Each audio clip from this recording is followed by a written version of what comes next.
I've been getting so much Shark Tank videos these days.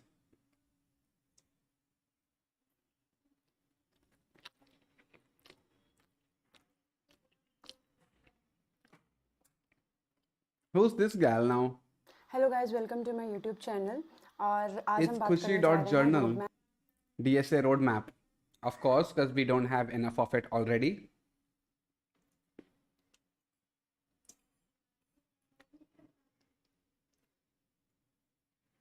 Hey Dana Ramu, how you doing?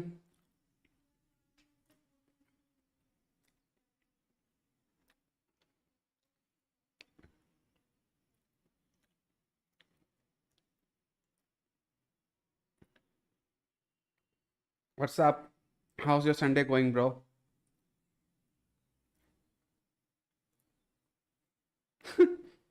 This JD Vance thing is coming up in my feed so much.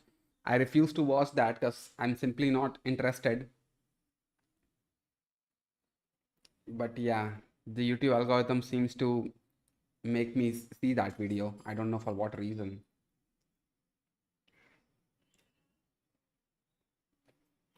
Hey gamer Abhi, doing fine by doing fine. How you doing?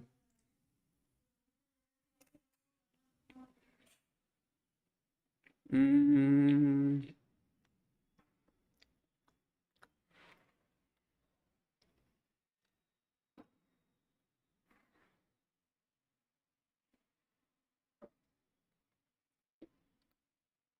RI2. Didn't we talk about RI2 last night, bro?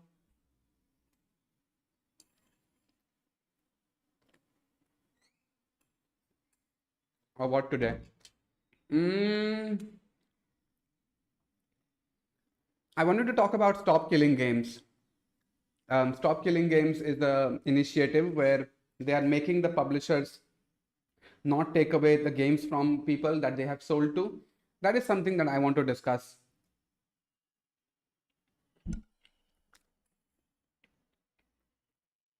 But I have to eat this first because I have to eat it hot. I can't let it go cold. Pasta, yeah. Graph seek raha. Nice, bro, nice.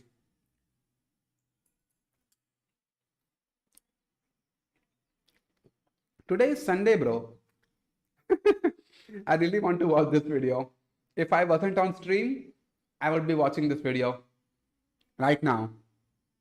But I know that most of you will cringe at Ankur Variku. Hello, sir. Can we meet up? Whoa! Straight up asking for a meetup. One crime master one. Your username is not helping you, bro. You look sus. You sound sus. I'm sorry. Why do you want to meet up with me, bro? What is it?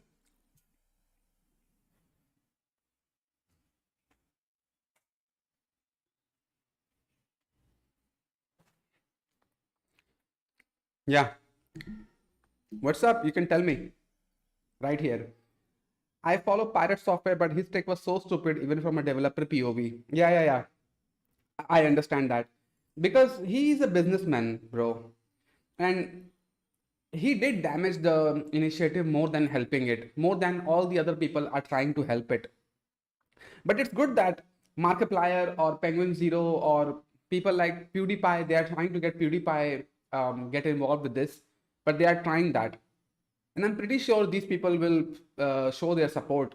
MKBHD should also jump in. And Mr. Who's the Boss, he should also jump in, given that he is from the EU, he's from London, so he should jump in. I don't know why they are not.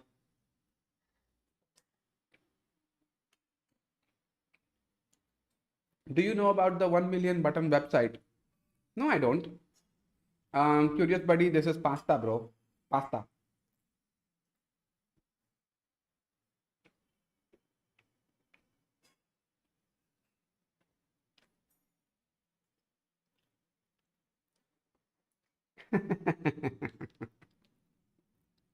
Even if I give you my address, one crime master one, I'm not afraid of you. Simple as that. I'm not afraid of anybody. I'm not afraid of The famous YouTubers on this platform who have thousands and thousands of subscribers, I'm not afraid of them. I'm not afraid of a cockroach like you either. You are a nothing in front of me.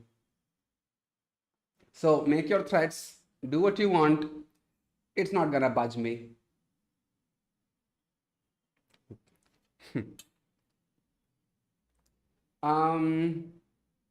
You should look at Linus Tech video on new GPUs testing. Okay, let's do that.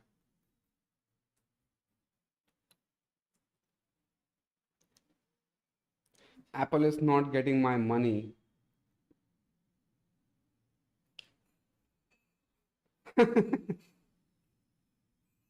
Make your threats all you want. Just doesn't do anything to me. You see, I'm not a pussy like Lee Calcott or a pussy like you who is a fan of that guy. Simple as that. This is the one. Never authorize the production. $4,000. Your thoughts on Sigma web development? Nothing. I would rather say nothing. Yeah, I don't know who that creator is involved with that, but I would stay out of it for right now. That is what these modified 48 gigabyte RTX 4090s from China are going for.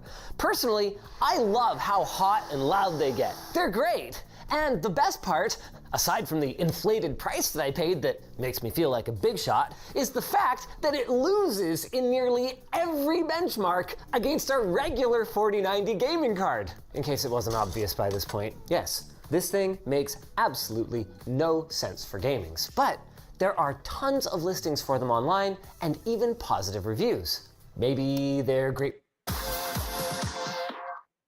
Before we get into our live drag race, I need to figure out what the heck it is we actually bought here, because the closer I look at this thing, the more questions it raises. See, on the surface, it's pretty straightforward. I mean, it's an RTX 4090, and they probably desoldered the 24 gigs of GDDR6X and replaced it with 48 gigs of GDDR6X, except for one small problem. See, it's got a NVIDIA never authorized the production of this card. I don't know, maybe I'm watching the wrong video that you are. What is the Airtel Unlimited 5G scam? Damn, what is that about? अब देखो जो मैंने last video बनाई थी ना, उसमें results थे सभी सिम नेटवर्क कंपनीज के कि भाई कौन सी कंपनी कितने सब्सक्राइबर्स पा रही है, कितने सब्सक्राइबर्स गवा रही है, एंड सबसे नीचे इस बार एयरटेल थी। एयरटेल ने 4 मिलियन से भी ज्यादा यूजर्स को खो दिया है, एंड लोग कमेंट्स कर रहे थे चोर टेल, चोर पैंट, चोर साला, चोर। भाई तुम लोग काफी क्रिएटिव हो, मान गया। चोर टेल, एयरटेल, चोर टेल, पी भाई मैं हूँ भाई एयरटेल यूजर, ठीक है, कट्टर एयरटेल यूजर। जो मेरी मेन सिम है वो एयरटेल की है, और तुम लोग मेरी कंपनी को चोरटेल बोल रहे हो, और मैं तुम्हारी बात से बिल्कुल एग्री करूंगा। अब देखो बैठ के सुनो, अब एयरटेल के साथ हो क्या है। अब देखो जब 5G नया लॉन्च हुआ था ना 2023 में, सिंपल सा फंडा था कि 5G अनलिमिटेड है, 4G अनलिमिटेड नहीं है, ठीक है। और सबसे पहले आपको एयरटेल ऐप से ना क्लेम करना पड़ता था। अगर आप एयरटेल ऐप से 5G को क्लेम नहीं करते थे, सीधा 5G यूज करते थे, सारा डेटा उड़ जाता था, तुम्हें अनलिमिटेड कुछ नहीं मिलता था। अब ये चीजें इन्होंने रिमूव कर दी है। बट उन दिनों में ना यही था, मतलब अगर तुम्हें 5G दिख रहा है अनलिमिटेड है, ये बेसिक आइडिया कंपनी यही बेच रही थी, पर ऐसा हो नहीं रहा था। क्योंकि जब देखो मुझे तो 5G मिल रहा था, स्पीड भी 5G वाली आ रही थी, पर मेरा दिन का 1.5 GB क्यों उड़ता जा रहा था। एंड वो उड़ने के बाद 5G बंद, ठीक है, कोई 5G नहीं चल रहा। एंड मैं कह रहा था कि भाई इसमें अनलिमिटेड क्या है। एंड मैंने फिर इनके कस्टमर केयर को कॉल किया, एंड वो बेइज्जती मैं आज तक नहीं बोलूंगा, ठीक है, क्योंकि मेरी बात हुई थी एक बैडी से। बैडी नेहा, मैं तुम्हारा नाम आज तक नहीं भूला हूँ, जो तू एयरटेल की एग्जीक्यूटिव है ना भाई, तमीज में भाई। मतलब लाइक ऐसा हुआ कि मैंने लिटरली कस्टमर केयर में यही इंक्वायरी करने के लिए कहा था कि भाई 5G के नेटवर्क तो आ रहे हैं, 5G की स्पीड भी आ रही है, पर अनलिमिटेड कहाँ है, ये मेरे दिन का 1.5 GB कट क्यों रहा है। मैंने तो क्लेम भी कर रखा है unlimited 5G Airtel thanks app से। तो उसने कहा सर मुझे टाइम दो, ठीक है। उसने टाइम लिया, मैंने टाइम दिया, ऐसा ही होता है लेना देना, ऑलराइट। फिर उसके बाद वो मुझे कहती है सर जो है आपके एरिया में अभी 5G नहीं आया। मैं क्या बात कर रही हूँ, मेरा तो 5G चल रहा है। सर अगर आप इसके बारे में एग्रेशन में कि बार बार पूछेंगे तो आपको दिक्कत होगी सर, इसलिए बार बार कंप्लेंट मत करना। ये बकायदा वर्ड टू वर्ड मैं तुम्हें बता रहा हूँ, एयरटेल के कस्टमर एग्जीक्यूटिव ने मुझे कहा था कि सर बार बार कंप्लेंट मत करना वरना आपको दिक्कत होगी। अबे मुझे क्या दिक्कत होगी। तो यार मैंने फिर 5G पे रिसर्च करना शुरू किया, ऐसा क्यों हो रहा है, मेरा 5G चल क्यों नहीं रहा। तो भाई 5G एनएस है। देखो एयरटेल में चक्कर है जो जियो नहीं करता, नॉन स्टैंड अलोन। अब मतलब एयरटेल तुमको 5G कैसे प्रोवाइड कर रहा है, जो उनके ऑलरेडी 4G के तंबू है ना, मतलब 4G के टावर्स है, उनको ही अपग्रेड करके 4G के ही नेटवर्क यूज करके बेसिकली 5G देते हैं, ठीक है। 4G का सारा इंफ्रास्ट्रक्चर यूज किया जाए तुमको 5G देने के लिए, जिसके बाद Where's the scam? Where's the scam? I've been watching. Oh, that's the scam. The second it is over, there is no incoming. Although that is not the truth. Okay, anyway. Sending link over Twitch. Check out. Yeah, sure. Airtel fake 5G भी दिखाता है जो NSA से connect नहीं होता. Oh, okay. Are you eating pasta? Yes. मैं भी जियो में पोर्ट करूंगा. Hey Algorithm Soft, I watched a video where can't find the actual 1 million checkbox website, but here's the vid. So recently, I thought my most popular project had been hacked. The project was dump my database. I looked at the raw bytes in an ASCII encoding. I don't know why, I just did it. And this is what I saw.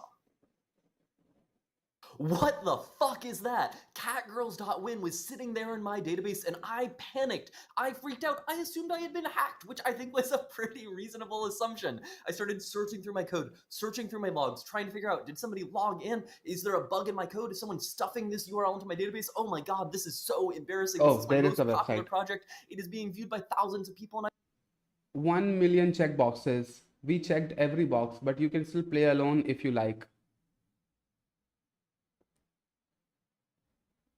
What? I can click? You are playing alone now. What is the page source of this? Oh, there is no HTML directly. I think this is JavaScript injected. Div class grid, div style this. And in every div like that, input type checkbox. This is next, this is next, this is next, this is next. Oh, so it's a collection of divs. Okay. This doesn't, oh, show all nodes, 88 more. Okay, so maybe that's how they achieved 1 million checkboxes. Okay, that's fun. He said, I am currently learning native Android development, but whenever I tell people, they're saying that native Android market doesn't pay well. What are your views on that? Really confused. Actually, work for a company, bro. They pay nicely. The people that are saying this to you, are they Android devs themselves or what? If they are not, just keep it as speculation and just ignore.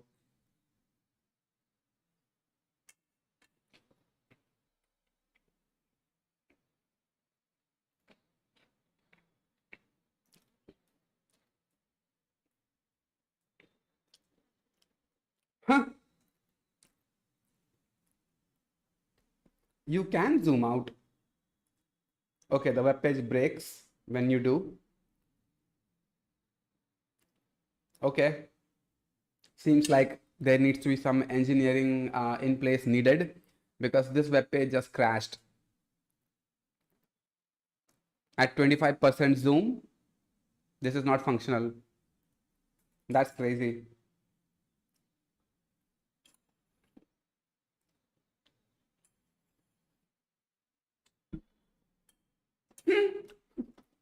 Page is unresponsive.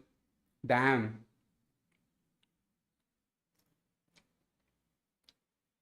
The thing is, people send him raw data by treating each checkbox as a bit and then rendering bits for text. Native support is much more than the cross-build ones. Yeah, I don't like cross-development either. I'm not a fan of cross-platform development. I think that every time some platform tries to do that, they actually visualize the platform in a sense where they say that they will layerize the platform, being like there is a core OS working in the background. We will put our layer on top, and they will then we will put the building blocks on top of it. And the middle layer will act as a compiler between the top level and the bottom level. But at some point, you're going to shoot yourself in the foot.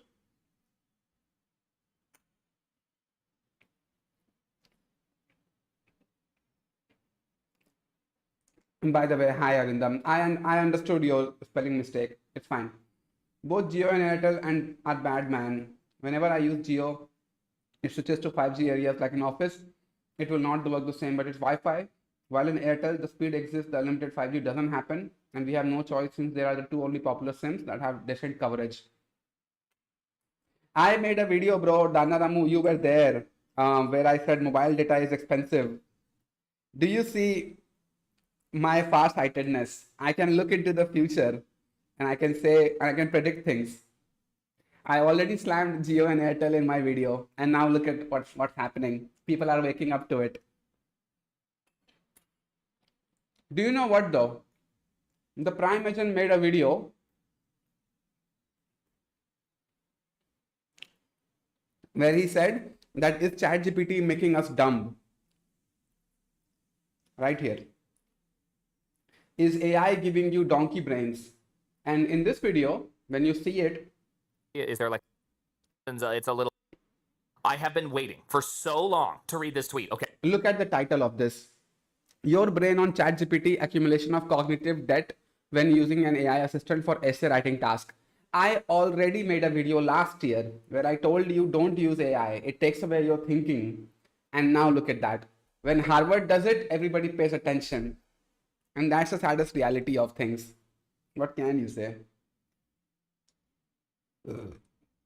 Mobile data, as a consumer, we are getting ripped off. Every month we get subpar services, subpar coverage, and subpar voice quality. And we are just fine with it. Even though these companies, Airtel and Jio, they make thousands and thousands of crores just from their mobile infrastructure.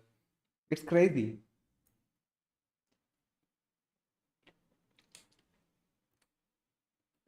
It is only our good luck that internet is super cheap in India, which is why companies like WhatsApp, Facebook, Instagram, they were able to make a place for themselves here.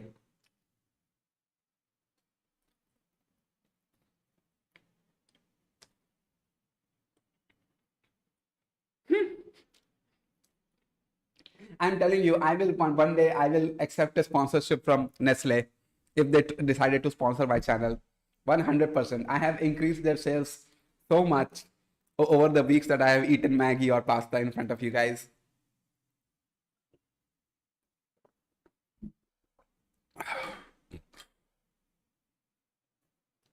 Check out that American accent video. Oh, that one. I don't know why that video is getting recommended to me. I don't have a problem with speaking with an accent. Where did that video even go?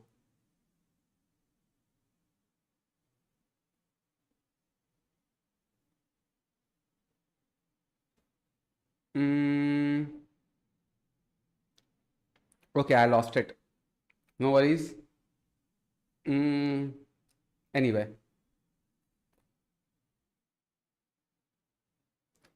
Microsoft justifies recording your screen. Oh, fuck off. Okay, bye. What happened? It's better to learn from someone than AI in basic skill sets. Pasta exclusive stream. Video disappeared. What?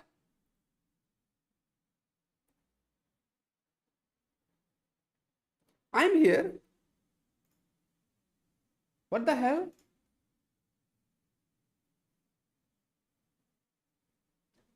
Yeah, video is here, man. What are you saying? Don't freak me out, bro. Anyway, I remember the video. It is just frustrated and felt like ranting. But I was not ranting, man. I was telling you the actual issues. Yeah, it can come off as ranting, but you remember the video.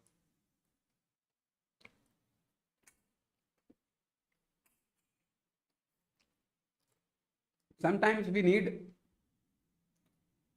Bye, bro. I hate today. What is happening with you, Vekunt? You're not doing fine these days. Sharing memes about not committing to one resource, even though you know that my entire philosophy is sticking to one resource. And then you're like, I hate today. For what reason?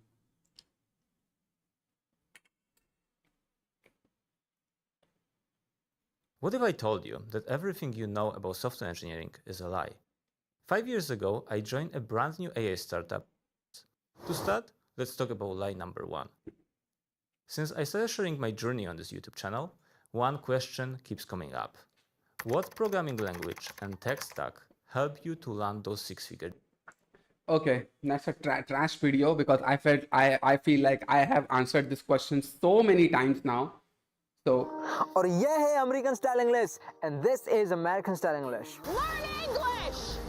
बहुत सारे शब्द जिनमें T है और T के बाद एक N sound है, उनमें जो टी है उन टी को मत पढ़ो इन्हें। जैसे कि ये शब्द, इसको माउंटेन मत पढ़ो, इसको पढ़ो माउंटेन। ये तो बहुत ही आसान है, आप जंगल में हैं मेरे जैसे तब भी बोल लेंगे। What you just gotta do is just grab a fruit or something, say mount, then take a bite. Mountain. It's got mountains, it's got rivers. It's got mountains, it's got rivers. और इसको written नहीं, इसको बोलना है written in Greece. Written in Greece. और इसको forgotten नहीं, इसको बोलना है forgotten. The forgotten people.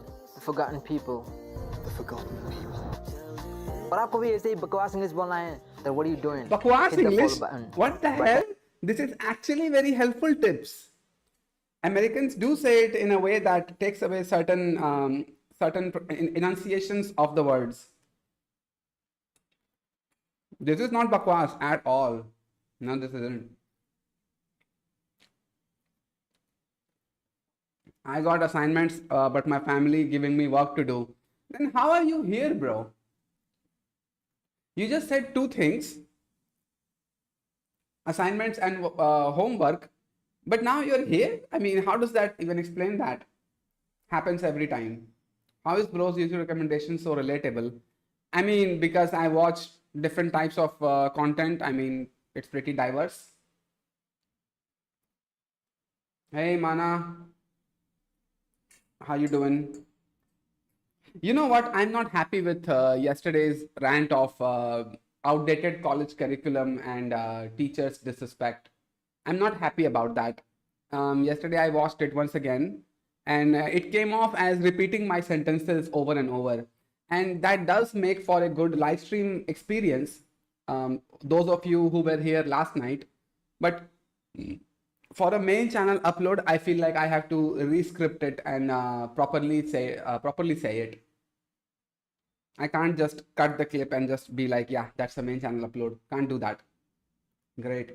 Why do you have YouTube Premium instead of ad blocker? Because I need the music app. Obviously, I use YouTube on this phone and then the phone that is currently the camera. Then I go to the gym. So I play music in my gym using the Bluetooth. So I make use of this premium YouTube. And obviously I'm a YouTuber myself. Like I can't even put money into YouTube. The very platform that pays me every 6 months 8,000 rupees. That's why I pay for it.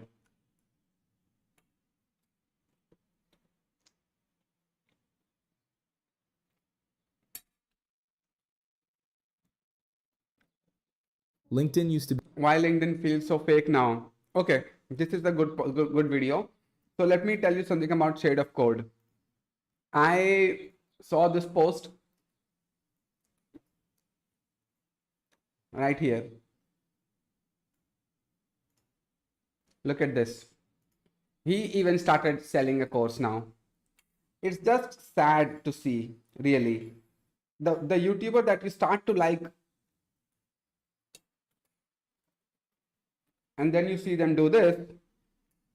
It's pattern now. It's a pattern now. Every YouTuber wants to sell something.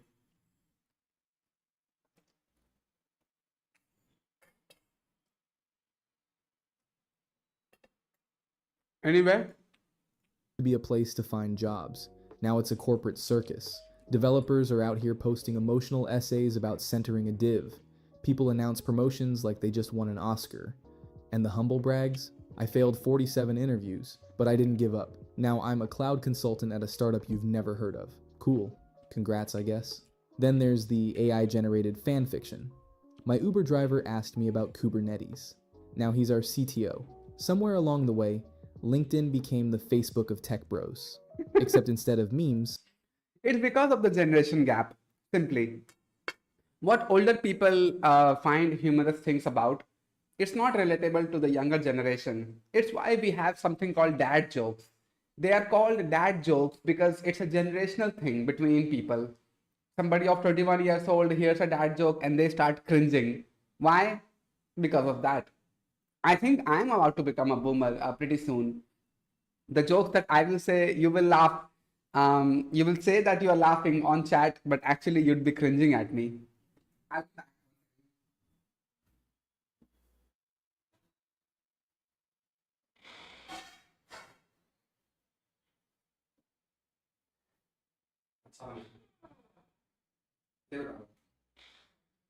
All right, I'm back. Yeah, let's play this. It's wall-to-wall thought leadership.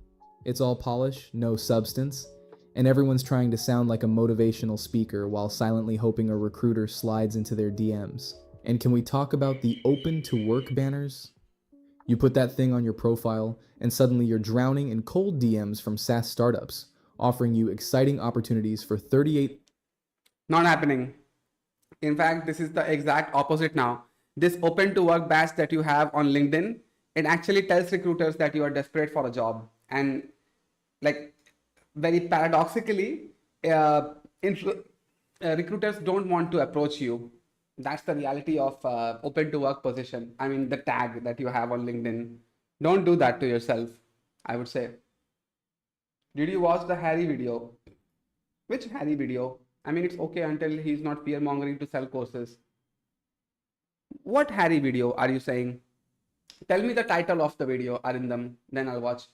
YouTube, when YouTube Watcher 1 unsubscribes from premium after the 2 free month and YouTube Watcher 2 joins the 2-month free premium.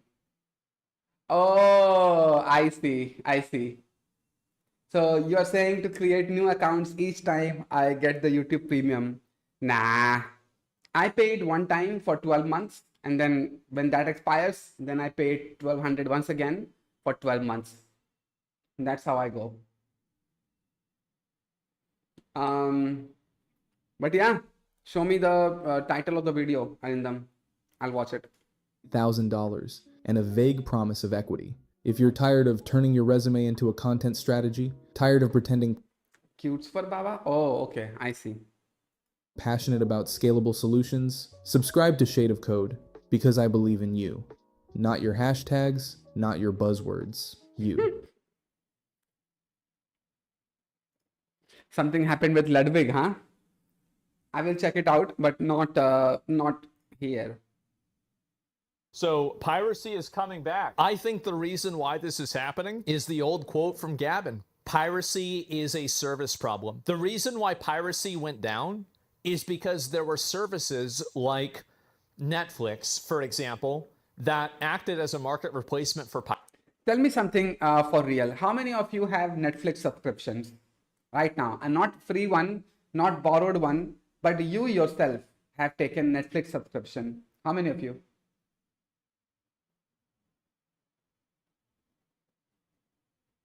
Nope, you don't have it. Okay. Does anyone else have a Netflix subscription? Don't have Netflix. Okay. Piracy, and the amount of money that you had to spend was minimal enough to have for the fam. Don't use it myself. Okay, your family uses it. Okay, fine. r/piracy mega thread is the only thing I have. As it should. We need to talk the title. Oh, that one. Where he's threatening legal action against people, right? I know. Not having anything. Nope, pirate forever. Torrent. F movies all the way. Yeah, that's how it should be. To where you could get the value out of it, and instead of spending the extra time and the potential risk with piracy, you could just simply access the shows easily. I think Spotify is the best example that a lot of us use now. How many of you guys had LimeWire and now you have Spotify? I know I did. So actually, I hate Spotify. The reason I hate Spotify is because, first of all, Spotify has problems with labels all over the place. They just can't agree to have music of T-Series or whichever other publication of music to have on their platform. Like be a one-stop solution for all the songs that I want to listen to. That's not the case with Spotify. Wink Music, I used that app for 1 year, and by Airtel, it's actually an Airtel bundled app. Used it for 1 year, paid 1600 rupees for the subscription. Nope, not worth it. Have the same problem with all the labels and everything. It just does not have the music. Then I switched to YouTube Premium, and then the music app that came with it. Now every song that you can find on YouTube, you can find on YouTube music app as well. And you know that every song label is running after YouTube to host their songs on YouTube, because that is one of the best platforms to host your song on, to get views and money from it. So you know that you're gonna find the MP3 version.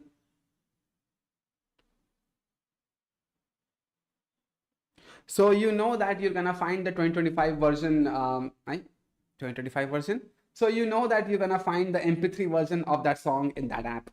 And that's why I enjoy YouTube Premium that much. Like you were saying, Yeet. This is why I have YouTube Premium. So Spotify is an example of this happening and working in an effective way. But the problem is that with TV shows and movies, there are too many mouths to feed. And now I don't know like how Spotify even makes it really. I don't. Okay. But yeah, I just started my career as... I think I have answered your question, no one, because exactly how you phrased it now, Bhaiya, I just started my career as UI UX designer. I feel like I've spoken to you before, and now you are repeating your question with me.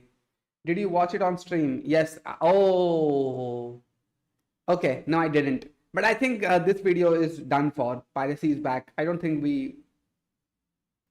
Do you think putting something like moderated a subreddit with 1 million members something you should put in a resume? No. No.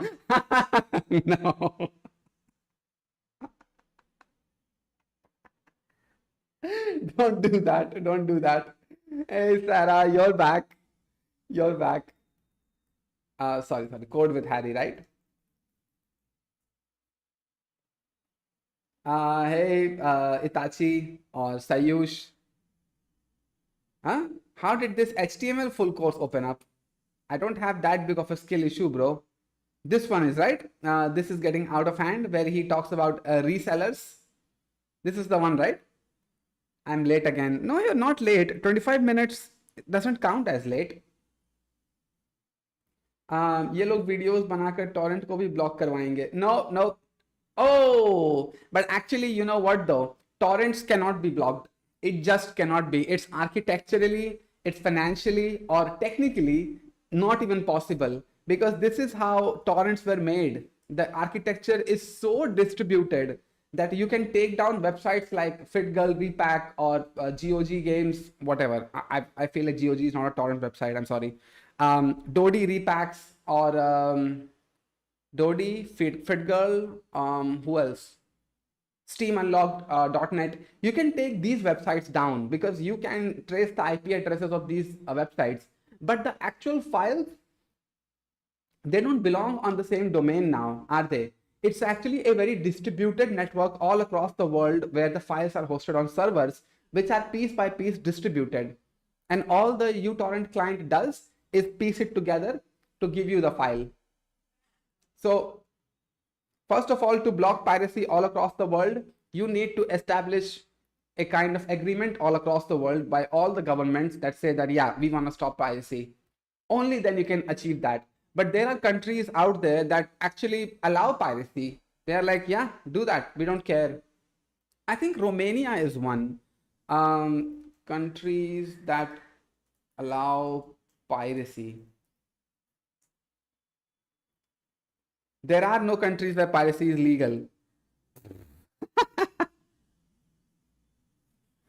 Example of countries with high piracy rates include Russia, the Netherlands, Vietnam, and even in those countries, piracy remains illegal.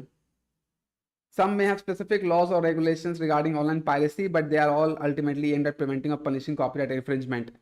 So anyway, I think this point got debunked that there are some countries, can anyone here said, okay, I'm not gonna take it from the chat this time. If you tell me that video is not working or audio is not working, I'm gonna take this phone and I'm gonna listen to my own live stream right here. So then I'll know if it's working. Empress cracks, yeah. Empress is another one. You can take down those websites, but you won't be able to take down the entire architecture. It's just not possible. All these websites are just index for hosting .torrent files, and that's it. Minecraft devs support game piracy if you can't buy the game. Yeah, that's how it should be.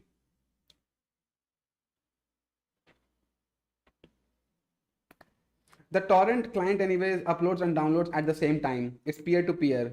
Whom are you going to block? Exactly. That's the problem with 480p is max I can see in YouTube for this stream. Really? Maybe it's your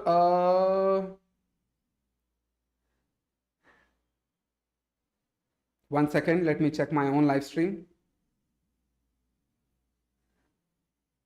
View channel, live.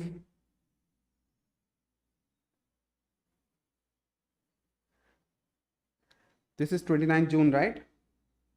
First of all, why doesn't it show the live batch? Yeah, here we go.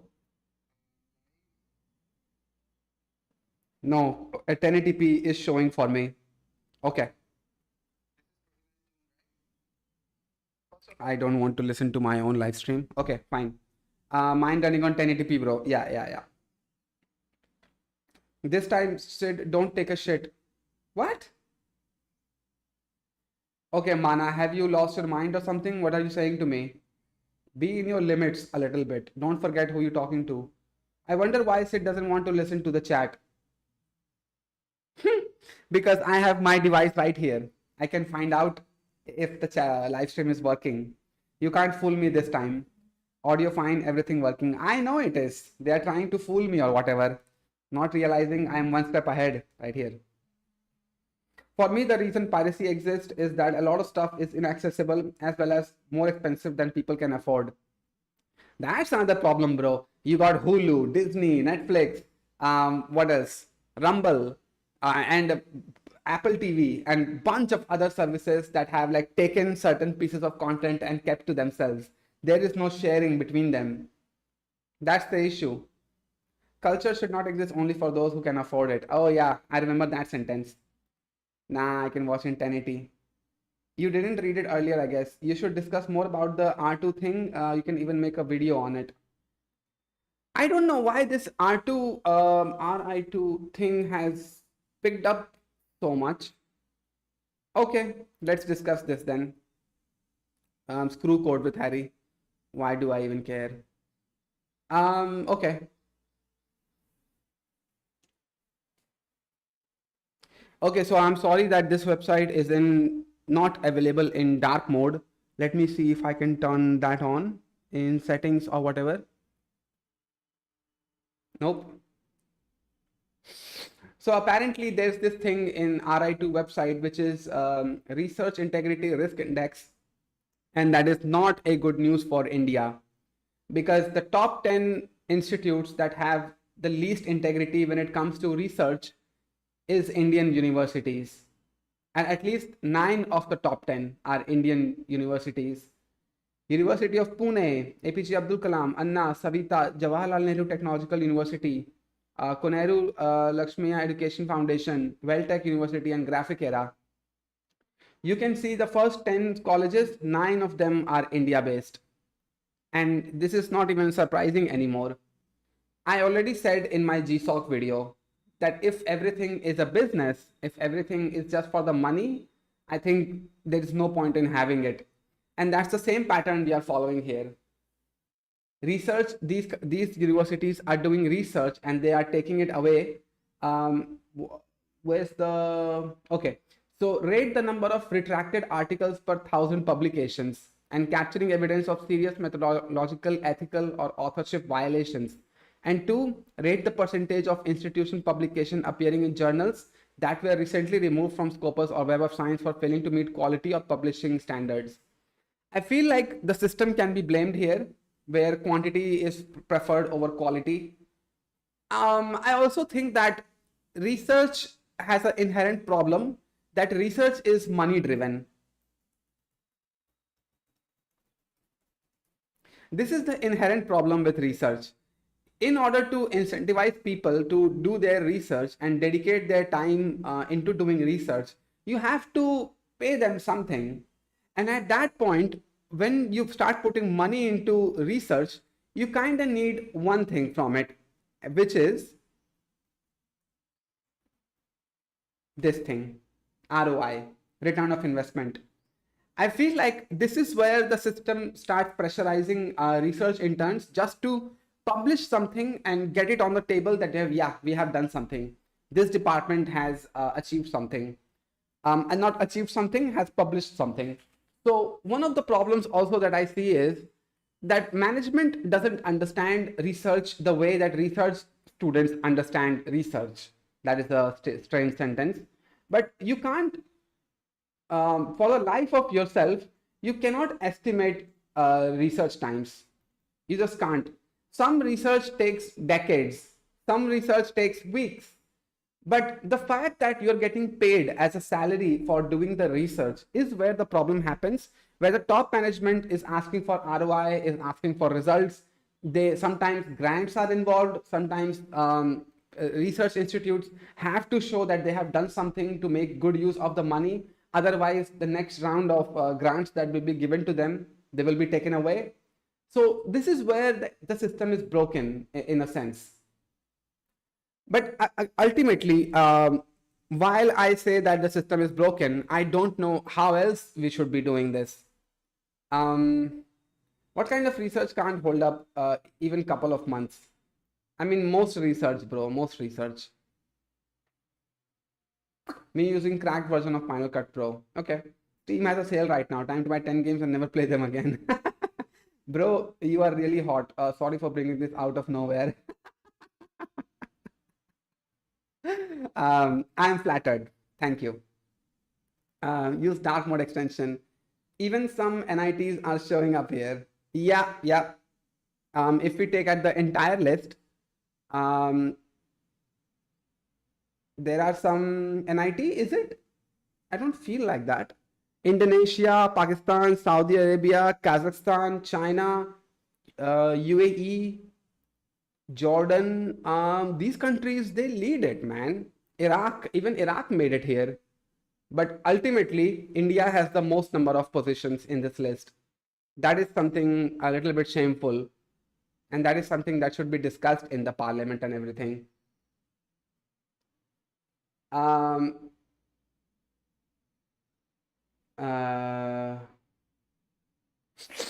Researchers cost money, engineers make money. Yeah, I mean, that is another thing that people don't want to take up research because they are like, the money is good elsewhere. So why would I take research?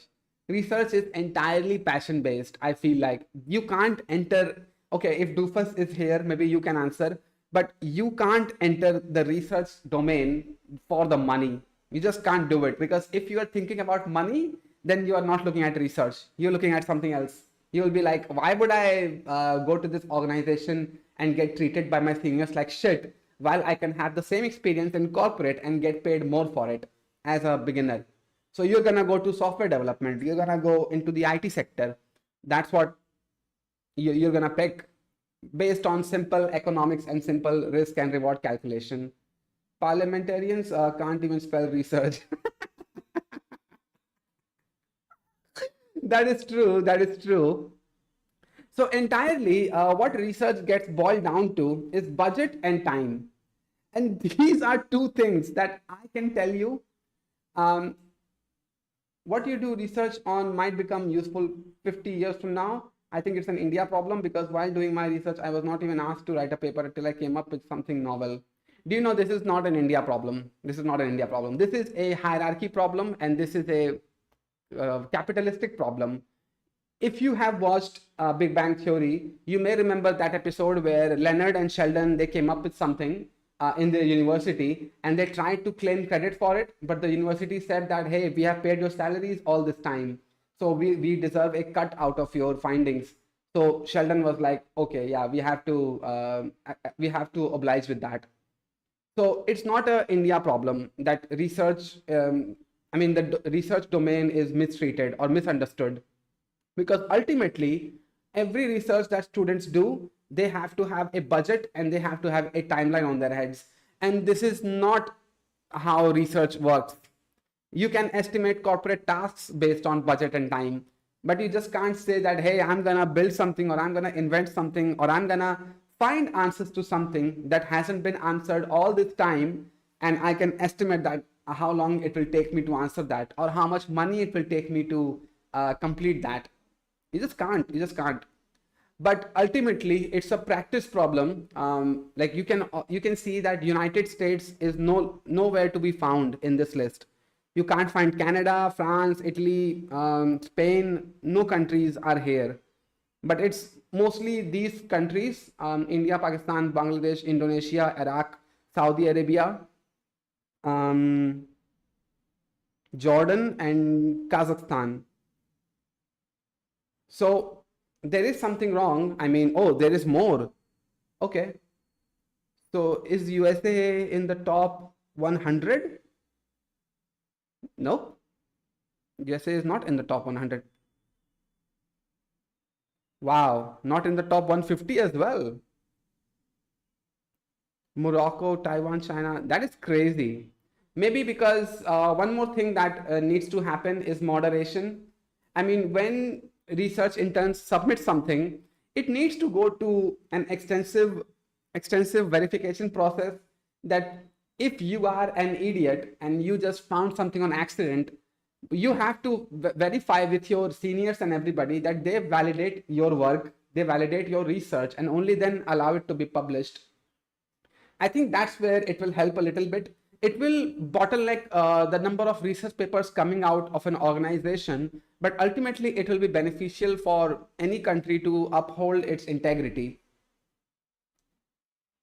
You can't have time, budget, and integrity at the same time, can you? That is another problem I see. You're gonna have to compromise on something. If you wish to establish integrity, forget money, forget the budget, forget the timelines. But if you wanna have everything done within a timeline and a budget, then forget the integrity. The work is gonna be crap. And that is something. Why do people study so much? Because some people like studying. I don't think that the only way to make money or only way to find happiness in life is just to work and commit yourself to an employer. I mean, some people do research because they really wish to dive deeper into things that they feel like others are not doing. And ultimately, research is very beneficial for the entire industry. At the same time, when Samsung creates so many products like smartphones and fridges and everything like that, they have an entire R&D research department. R&D department. So, and Samsung does need it. They have people that they hire there for coming up with new products or new innovations or something like that. So companies realize the power of research, the importance of it. But ultimately, the money where it flows is the engineers that make the innovations happen. And this is why people want to be engineers rather than research interns or researchers, basically. What is your usual strategy for decision making, especially around career moves within IT? Man, you should be a podcaster, Ishan. You really ask me the hard-hitting questions. By the way, that meme on resources is not meant for you. I posted generally, nothing personal. I know, it's not meant for me. You took the joke on yourself, saying that like, ha, relatable, that's me. I know it was not targeted towards me. However, that's not what I want for you to happen. That's not the kind of thing I want you to struggle with. If you are struggling, pull yourself out of it. And then I'm not saying that make my Discord server another LinkedIn by saying, hey guys, I just completed this and all that. But still, some one-liner updates would be nice. That, hey, I completed this much and this much today. I'm not saying that my server should be the next Shwetab Gangwar. Kitne ghante kaam kiya likho. I don't want that. But when I see you not making an effort to pull yourself out of a tough situation, that kind of makes me sad a little bit. Because That's the kind of standards I uphold you to. That yeah, you are allowed to struggle, but at the end of the day, you should be strong enough that you can pull yourself out of it. And that's the thing when I see lacking, that's what makes me sad. So that's what I pointed out. Please find me someone from your community who does good in life so that I can marry, okay? I mean, all the people right here are Gen Z. I mean, mostly Gen Z, I would say. There is nobody close to my age. Is anybody here more than 25 years old in the chat? Except Sarah? Me to you. Not gonna. I'm too afraid to trust only one resource and learn that there's a better one I didn't know of. Oh, that is the cringiest thing you could have said, Vaikunt. That is the cringiest thing. You have commitment issues. I'm not recommending you to Sarah Buntle. Just know that. Can a BCA MCA guy be called as an engineer since he doesn't have an engineering degree? Yes. And that person is me, Gaurav Saha. You are exactly looking at me. Not exactly. I have a BSc honors degree. Recommend me? Nope. When did Fitz channel become a matrimony site? I know Sarah is playing around, so I'm just joining in to the joke. Does even Gen Z even want to marry or have kids? That is a social topic to get into, and I kind of want to stay away from it, stay away from these topics. Like Gen Z want to have marry or kids, and what will be the financial situation of Gen Z in 20 years, or something like does the internet need to ban corn all over? These are topics I tend to stay away from, because I'm like, I can jump in. Technically, anybody can jump in. But the second you choose a side, that's when you get mounds and mounds of hate thrown at you. I mean, some people would be there to openly support you, but it kind of divides people even further. And so I kind of tend to talk about neutral things on the internet, like research. Everybody can, even research students can agree that this is how it works in research. There is a time and budget and salaries and stipends and everything. I am 9. I'm 25 cap. Vaikunt is 25. Sheesh. Why is it cringe? Yeah, this line right here. If you don't find it cringe, yeah, I shouldn't need to explain you why it is cringe. What you doing here? I am 9. Okay, maybe do your ABC. Good one. Trying to crack Fang. At 9 years old, it's too late. You can't crack Fang anymore. You should have tried in the previous life. Only then it would have worked in this life. So what do people tell you when you introduce yourself as an engineer, but when asked for education, you hold an MCA? First of all, nobody cares in the real world what degree you have. And that's not how people start conversation. It's usually the IIT people who outright say it, that, hey, I'm an IITian. I went to this IIT. And I'm like, bro, I only asked you how you are doing. Why are you telling me your college degree? That's how it really is. So I have an MCA. When I go to meet somebody for the first time, I don't open up the conversation by saying, oh, I have an MCA, by the way. I don't do that. So nobody cares. And first of all, if anybody asks me what I do for a living, I say I'm a YouTuber. So it's cringe, I know. But it's kind of a cool thing to tell people that you are a YouTuber. And that's where people are like, oh, what channel you have? How many subscribers you have? How much money you have? Like they kind of start asking questions based on YouTube.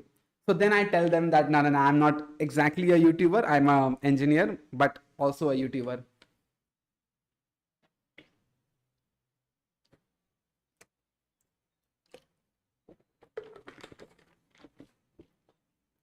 And that is why GE Demon 1, I'm not going to recommend you. I think Sarah is not even here anymore. And that's good for her. I cringe at my peers because of that as well. Apart from my roomie, I'm not introduced anyone from my college to my close friends. Okay, Doofus, one thing, tell me. This line that Vaikunt just said here, I'm too afraid. What happened? I'm too afraid to trust only one resource and learn from that there's a better one I did not know of. Could you answer this to Vaikunt, why this is a cringy statement to say as well? Sorry, Dave, I'll join TCS now. True, degree doesn't matter. Degree is so overrated, but it's a requirement. To be a good professional is more of a being researcher, consistency rules over excellency. Yes, yes. You need work ethic also. So being a professional in the IT sector, you have to show up to the office every day and have the same level of commitment and motivation to perform at your best. So yeah. Sid is earning more from YouTube than his freelancing client. What the hell, man? No, that's not the truth.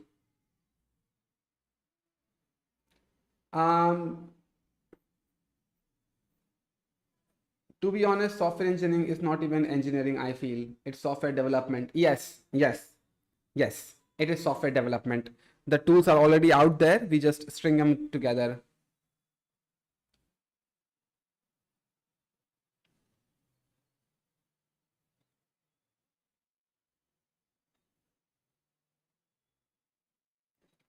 Okay.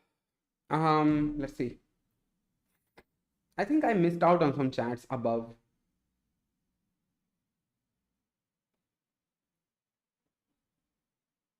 Why people expect monetary gain out of research is beyond my mind. I think it's not too tough to think of. When you push out research publications and when you get a name, make a name for yourself, it kind of garners attention from everybody else that, hey, look at this organization. They have good students. We should fund them for their research. And government actually finds this type of organization to put money into so that they can help the betterment of the nation. But how it has turned itself into a business is where the problem is. People think, oh, let's just push out 50 research papers a month and that will show everybody how good we are. But then something like RI2 gets published and it kind of reveals the reality of all these institutes that are basically defaming the name of India in front of the whole world. So yeah, this is sad. This is really sad.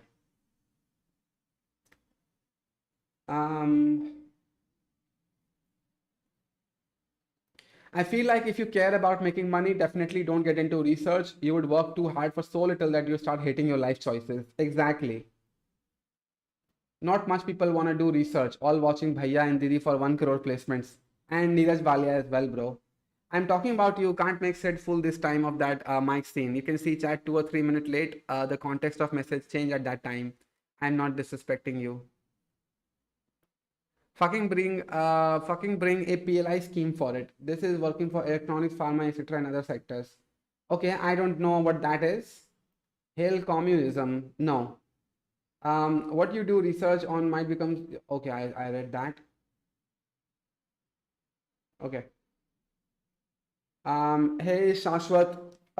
We were discussing the RI2 thing. Okay, so let's jump into a new topic, which is... We don't deserve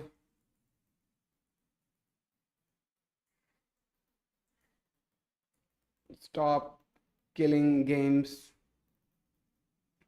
initiative. Okay, so I understand that this topic can actually really hit a chord on your mind. So I would say that please keep an open mind and hear me out before you make up your opinion on what I'm about to say. So basically the idea that companies should stop killing games is basically them taking away the access from people that they have already paid the money for. And I'm saying that we don't deserve that initiative, really. Even if it comes out to 1 million signatures, even if it makes it to the EU Parliament and it gets talked about very seriously, I don't think that we have a shot at winning or we even deserve it in the first place. Because essentially, this type of sentiment is all around the internet for such a long time now that when you are buying a game these days, you are not owning it. They are basically giving you a portal to download it. Even the Blu-ray discs that you see on Flipkart or Amazon that you can purchase of games like Uncharted, A Thief's End, or some PlayStation exclusive like Marvel Spider-Man 2, as it used to be exclusive. It's not anymore, I know. Something like God of War Ragnarok, all of that. We know that the physical discs that we are buying, they are worth nothing now. The second the server is shut down, the updates are not delivered to your system via a cloud connection, that's when that physical disk is as good as paperweight to you. And we have known that for such a long time now. You can't tell me that you are suddenly surprised that you have been purchasing licenses rather than the ownership of the product all this time. This is something I'm not going to budge on. I don't think that that is the case. We knew as consumers that that's what we are doing. We knew the risks while we were walking in. We knew the risks while we were about to pay our money to these companies. And yet now we are here and asking companies to stop killing their games. I can't remember the exact phrase that Charlie said, Moist Critical, that said that companies should hand over their source code to the community so that they can keep it alive. And I'm like, that is so borderline impossible when we think about capitalism.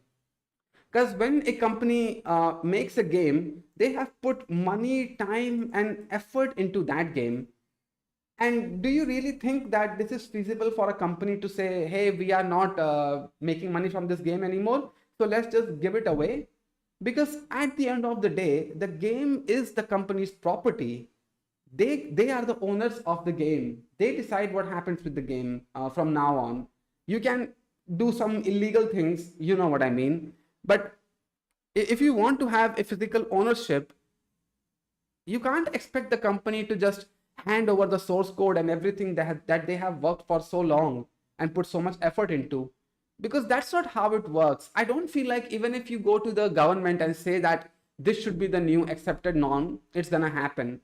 This is not about hurting the Stop Killing Games initiative. This is a separate discussion. So keep an open mind is all I'm saying. One thing that I also want to mention is that why does everything need to have the government injected into these days? It almost feels like, you know, in your school time when you were in the classroom and the class monitor used to just do whatever they wanted. And then you had to bypass the school monitor and go to your teachers and say that miss or ma'am or sir, this class monitor is behaving inappropriately with us.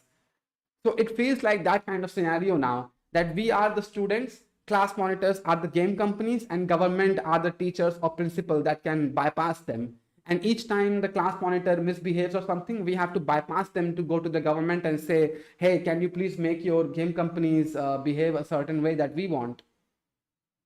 Why does everything have to be like that? It's because the game companies have become so comfortable in ignoring what we are telling them, that this is the drastic measures we have to take. We have to involve the government each time something happens. Nintendo Switch 2 was getting clowned upon left and right by every tech YouTuber or every creator, that this is not a great console for the price of $599, and you are getting a half power version of PlayStation 5. And still, when that console got released, it kind of sold out immediately. So what kind of message are we really giving to the game companies? That we are just fine with you, whatever you want to do with us. Take our money, under promise, under deliver, over promise and under deliver, and we will still eat it up, because we don't want to miss out on the fad that the gaming industry is now.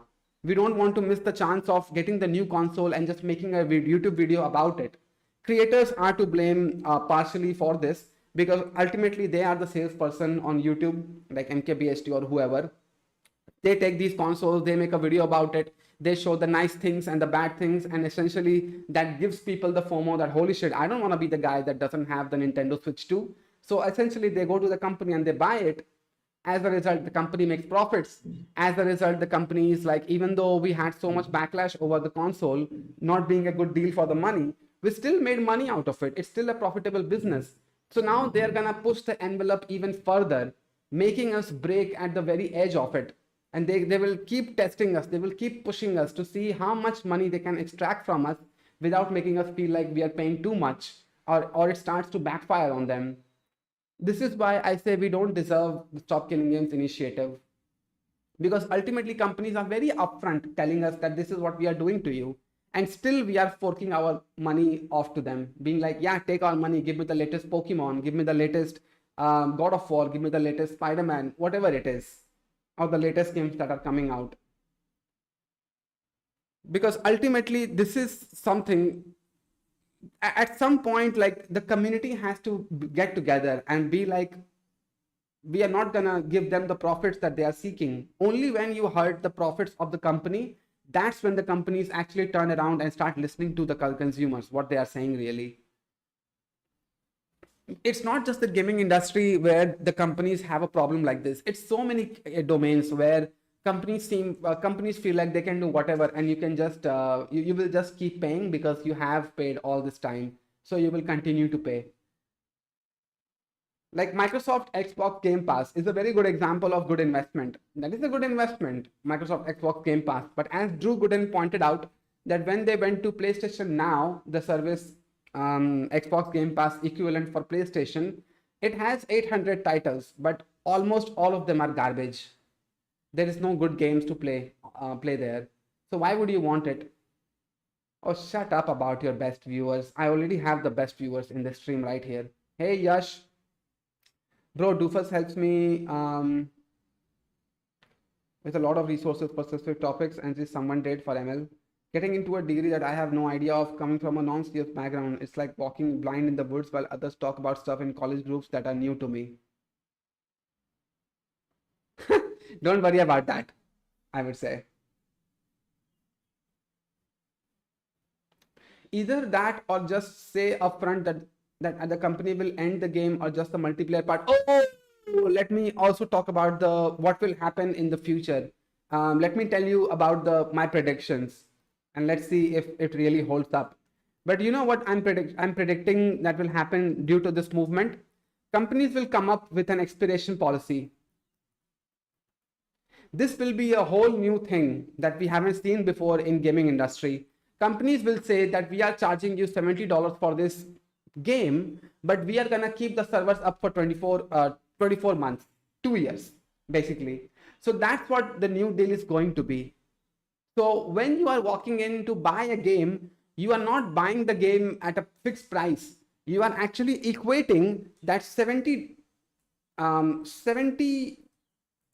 USD for 24 months is equal to how much? About $3 a month, right? $3 a month, right? 24 times 3 is 72 or something. Yeah. So about 3 USD per month. This is how the next pricing model will be for games.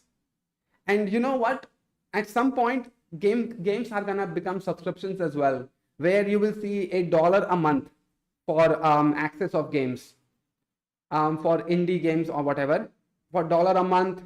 Or there will be some marketing associated with this as well, where they will introduce something called extensions. They will say that we intended to end this game in 2026, but now we are extending the expiration date for this game, and we are gonna keep the servers up and running for another 2 years. So grab the game now. You are just getting a better deal. And instead of 3 USD a month, companies will say, because we have decided to keep the servers up and running for 2 additional years, you're gonna pay 2.57 USD a month. This is what the next pricing model would be. Just watch it happen. Or maybe maybe I'll have some contribution for this pricing model that will kick in. Hey Pramod, I can see this being the norm. That would be scary, to be honest. I mean, yeah, you're still gonna pay $70, but you're not gonna pay $70 under the pretense that you are spending $70. You will be spending it in the sense you will play some mental gymnastics with yourself that I'm actually paying $3 a month. And that's how it's going to be. Bro, hair care routine when?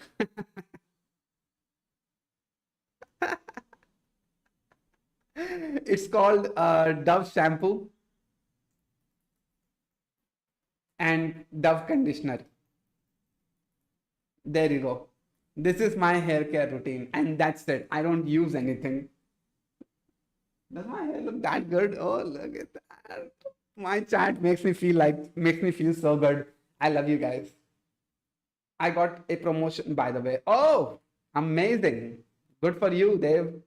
Good for you, Itachi, Dave, Sayush. Yeah, Fortnite.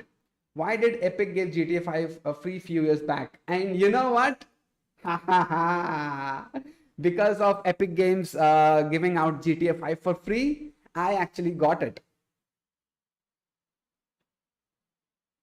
So you can see in my library, I have Rocket League and Sifu installed right now. I have Limbo, I have Deathloop, trash game by the way, Deathloop. And here's GTA 5. I have the enhanced edition for free. Didn't pay a single dime for it. So when they actually made it free, I immediately went in and downloaded it. But it's a fucking 110 GB game now. That's crazy.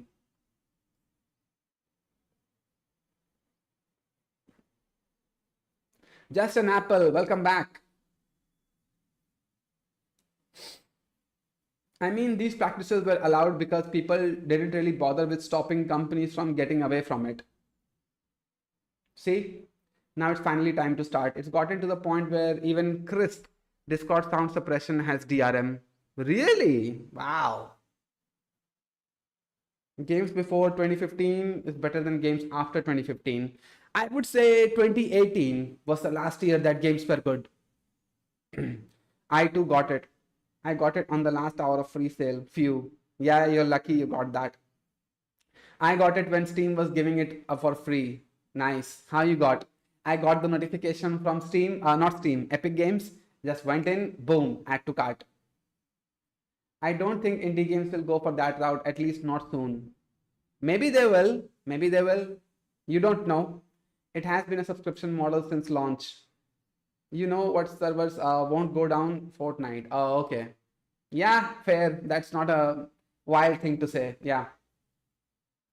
I am sad. I'm a Mac user.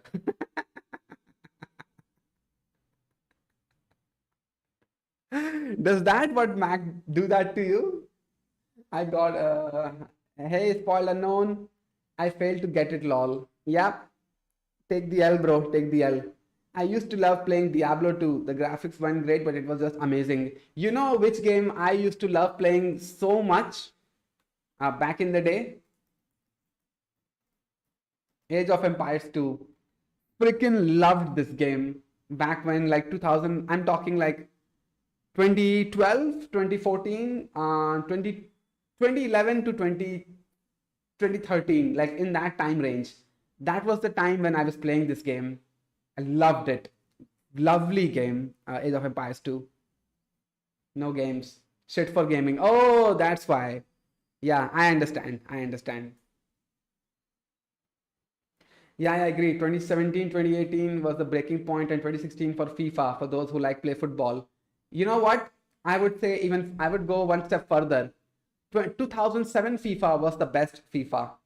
2008 they changed the dynamics, game mechanics, I mean, and after that it kind of stayed the same way. They just improved on the new game mechanics. But 2007, the best FIFA I ever played. Prince of Persia, OP. Okay. Most of the indie games are single player games, so having a server doesn't make any sense in the first place. Oh, no, I'm saying like indie online multiplayer games, if they want to charge you for money. But you don't know. You just don't know if it will happen or not. How I see it happening, I think this will happen. Fortnite won't go down until Unreal is a thing, as Epic just uses Fortnite as testing ground. It's more important for whole gaming industry as Unreal Engine is treated as the messiah. I mean, yeah, you know what engine should have been used as the messiah is the Cry engine.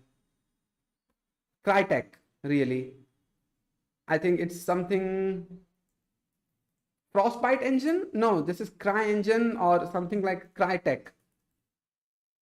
I can't remember. Anyway, Crysis, the game that was made on this engine. This should have been the messiah for the gaming industry, but it's just unfortunate that it got vanished after the Crysis series. Crysis 3 was the last game I played. I have played Crysis 1, 2, Warhead, and Crysis 3. And after that, it just disappeared. Actually, why you invest in Fortnite skins and goon to them? Infinite goon. No, I don't wish to goon on the internet, bro. Holy fuck. The goat mentioned. All hail CryEngine. You know what though? There is one more game engine that I enjoyed so much, and that is the Frostbite engine. I think Battlefield games were made on the Frostbite engine back, like Battlefield 3, maybe that was on it. I can't remember. Maybe Medal of Honor was made on Medal of Honor 2010 was made on Frostbite engine. I can't remember, but that engine was also really amazing.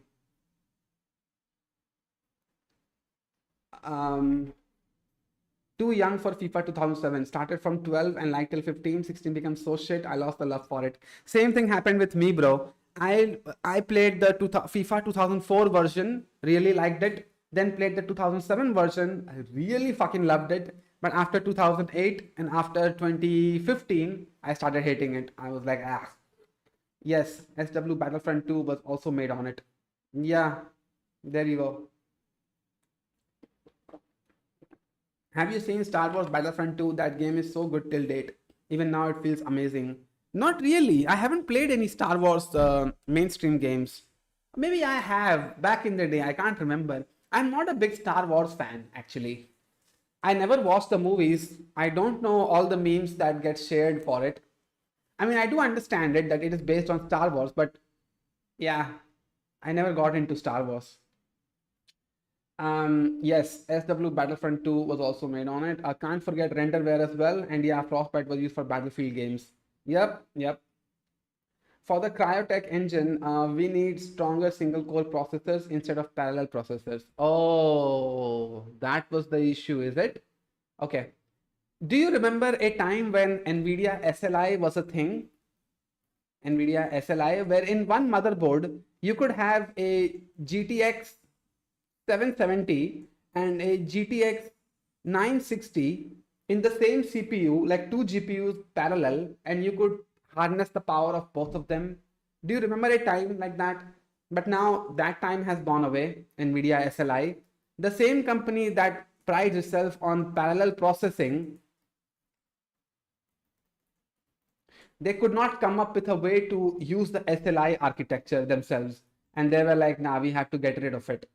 I find it really confusing. Like, hold on, you can create single processors, single GPUs that are so powerful, but you can't make two of them that people can parallelly use. Battlefield 3 or 4, I guess we're on it. Okay. Hey babe, see you later. I was listening to the convo. I went from bro to babe.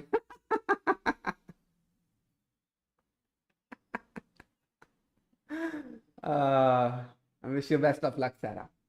I had a rich friend with 2060 in SLI, I think. Wow. Your friend really was a rich. Will you play Scribble today, Sid? Yes, we will play, but 1:30. That is the time. So 20 minutes from now, we will play.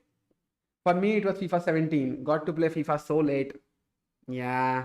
Yay, come on. AOT was so good and I got addicted to it. Micromanagement is cool. Yeah. Now Steam Summer Sale. FC 25 is up for 200 rupees. Really? What is FC? Football? Something with football? She was addressing me, by the way. But as far as I know, SLI did not 2x the performance. It was more of a 1.6x bump. But still, a bump is a bump, right? And if you manage to do that, then I'm pretty sure that if research was done on that part, gamers would have happily done the research and they would have come up with a way to harness the power of both of them, right? But they just gave up because there is more money selling a single graphics card than two graphics cards.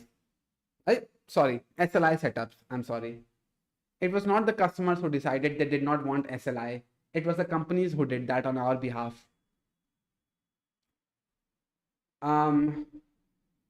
EA can't use FIFA trademark anymore, I think. No, it's not that.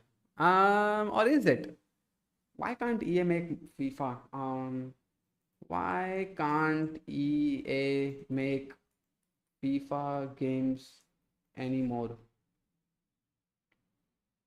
EA Sports is no longer making FIFA branded soccer games because they are ending their license agreement with FIFA. Oh, okay. The two organizations could not agree on financial terms and scope of future licensing, leading EA to rebrand their soccer series at EA Sports FC. I see. I see. I see. The real reason was buying 2000 USD GPUs twice is a big deal even for professionals who require GPUs. So I doubt gamers would buy it, and AI requires completely different class GPUs. But bro, back in the day when SLI setups were the norm, AI was not in the conversation. So how do you bring it up now? Too much bandwidth required for linking modern GPUs, and Nvidia is gatekeeping that for its data center cards. Yeah. I mean, you can't tell me that the technology is not good enough to pull off SLI these days. If they really wanted to, they could do it, but they just don't want to. That's the issue. It's sad, really. I miss the SLI days.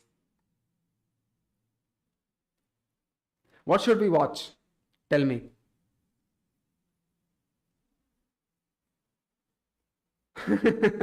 Pirate software is so getting clowned on. It's unreal to me. Pirate's game gets mass review bombed. Damn. I feel bad for him. Like, okay, you can make mistakes, but actually you should be humble enough to own up to your mistakes.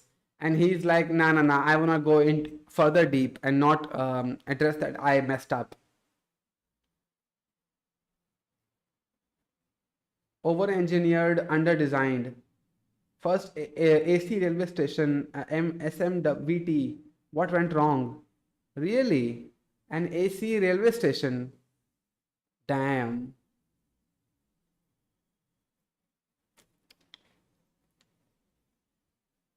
Tim Cook's goodbye. One last product for Apple. Logically clarified. Okay, this is a Spanish channel, I think, so I'm not gonna watch.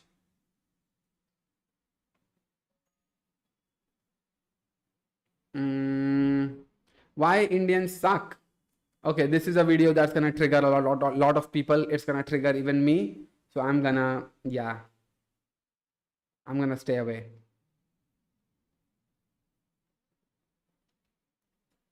How Gen Z is doomed to own nothing but pay forever. Bro, everybody is doomed to that. Like, what are they saying? It's not like the system is made for age specific people. Like, oh, you are above 30 years old, you pay this much. And if you are this much old, then you pay this much. It's not like that. It's everybody. It's not just Gen Z. Right way to prepare DSA. Oh, piss off. I mean, like, everybody's telling you the right way, but they're not going to teach you. Leave SLI alone. Let them figure out power first. One big issue we are forgetting is the amount of power they require, and NVIDIA's GPUs already are known for burning themselves. Bro got nerfed 4 times. Watch this video. I actually don't want to because this is a racist video. Okay, so let's do it. A little bit of this and a little bit of that. Our bro got nerfed 4 times. Pro playing max difficulty. What did he do in his previous life? Pick a struggle, brother. Final boss of having 0 rights. Imagine if he was Ginger, Disney's new project. Got cooked bro fries. The 8th wonder of the world. Bro can get any job. Netflix wants to know his location. Bro can get any job was funny. Okay, that's relatable. Your views on Raj, aka Striver. I'll say that. What did bro do to God? Definition of getting nerfed. 7 in 1 nod. Human combo X5. Fun to write the easiest college application letter of all time. Collecting them like the Infinity Stones. Bro's disability maxing.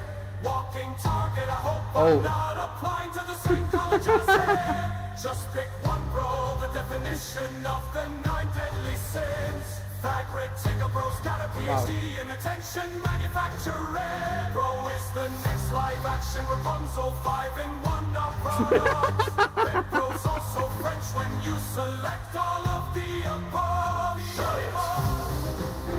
Damn. Instagram is like ruthless, man. Like, really. This part obviously is gonna get cut out because of the music copyright. But Instagram is another level. When they get toxic, it's like Unreal.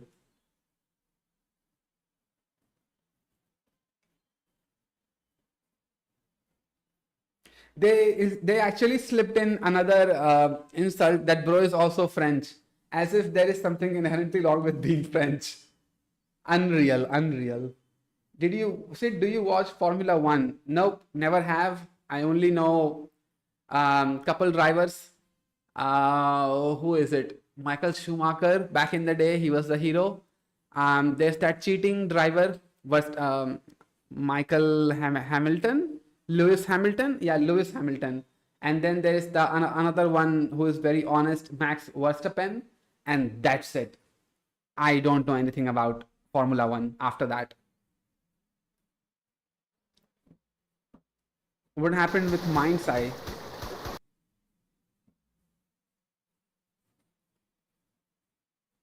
So San Andreas, you can actually dive into the sea. Okay. Now let's see in Mind's Eye, what's the case here? Watch Dogs, Legion 2020. Really trash water mechanics, but okay. The character can swim. Okay. Can run in water. Okay, so maybe a little bit problematic until the swimming animation kicks in, but still fine. Okay, people can jump in water, fine. And here we go with Mind's Eye. Okay, do you see this line right here? Look at this. You can so clearly see in the separation between land and water. It's like this was drawn or something like that. It doesn't feel very natural. Okay, so now jump in the water. Let's see.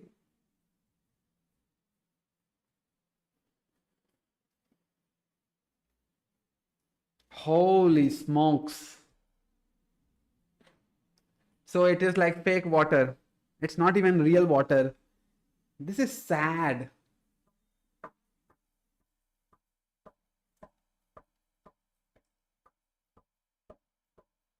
Right way to prepare DSA. Abbe sale. Going to the channel, there will be a twins one. Oh man, this is sad. Fake water.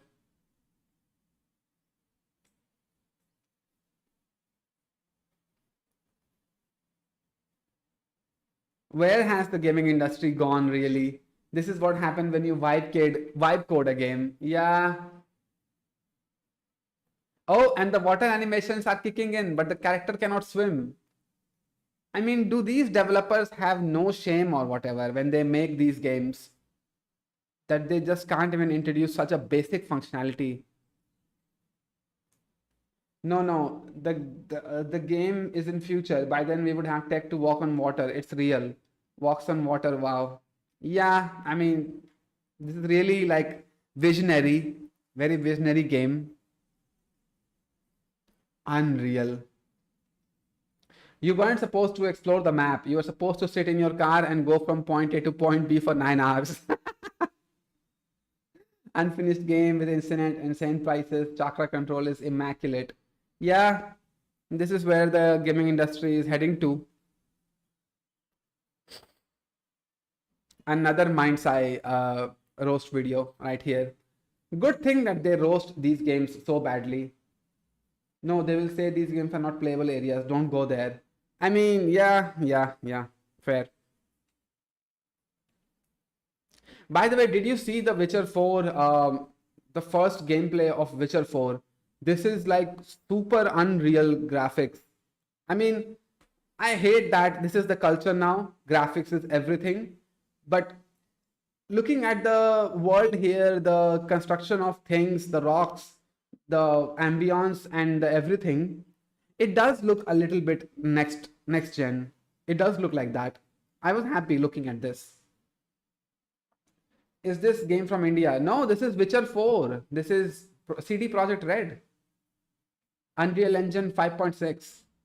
This is what Varun Maya's game is competing against. Varun Maya is also using Unreal Engine 5. And they are also using Unreal Engine 5. And look at the difference between Varun Maya and this. Varun Maya has no shot. No shot. This is an Unreal demo. Bro, it literally says The Witcher 4 first gameplay in Unreal Engine 5.6. Exclusive PlayStation 5 real-time 4K tech demo. I can read the title of the video. I'm asking about Mind's Eye. Oh. No. Mind's Eye is not from India. 1 second. See, this is the phone call that I get. Onwards, press 1 to know more. Swamitva Kanpura Road, launching 3 BHK Villa starts. 3 CR onwards, press 1 to know more. 3 BHK villa. They are trying to sell me. This is the phone call that I get every now and then. Varun Maya is a joke. LMA. Already doing his AI LARPing. No, this isn't Witcher 4. It's Unreal. Tech demo. It's literally there. Did you watch the keynote of Unreal? Yeah, it is tech demo. Okay, but it is Witcher 4. I mean, that's the franchise that they are doing it with.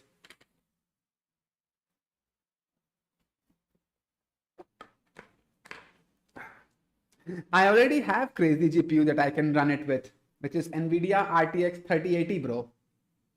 So I already have it. Come on, Sid, buying property now. Nah, not gonna do that.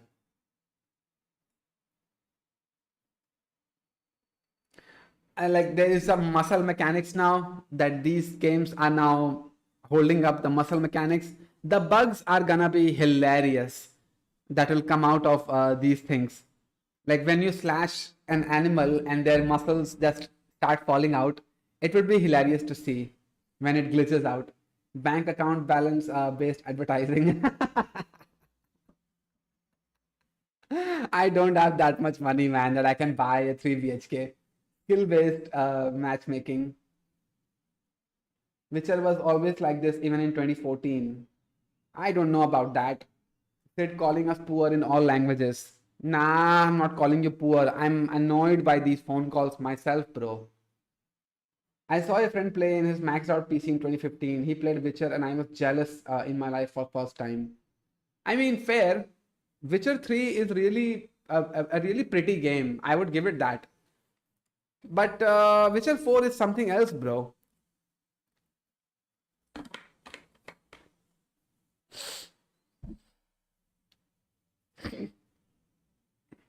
Varun Maya doesn't have the resource to use Unreal 5 at its fullest extent. All the good optimized Unreal 5 games had huge resources, or Epic themselves helping out. The main problem is Unreal Engine's docs is dog shit. So that's the problem. Okay. Sid flexing to kids. No, I'm not. He is truly dumb to even try to compare himself with big devs. Yeah. 5 more minutes for Scribble. Oh, okay. Yeah. Varun Maya, who? This is actually a very good tech demo. I was really happy looking at this. Like now they are saying that these characters, like you see right here and right here and right here, they can have their own parallel lives that they can live inside the game. So I was really happy looking at that. Like, okay, there is some kind of innovations going on in gaming industry even today. Sid is poor when we consider white money only, but trust me guys, he has multiple lands and properties, can easily afford a house in Dubai. If I go to Dubai, I'm pretty sure I'll be a Majdoor for the rest of my life. They will be really taking away my passport and being like, yeah, now go into construction. We are not gonna give you your passport back. Remember that game called Bombay Gullies or something? It never got beyond those trailers. The game died. Yeah, as most games do in India.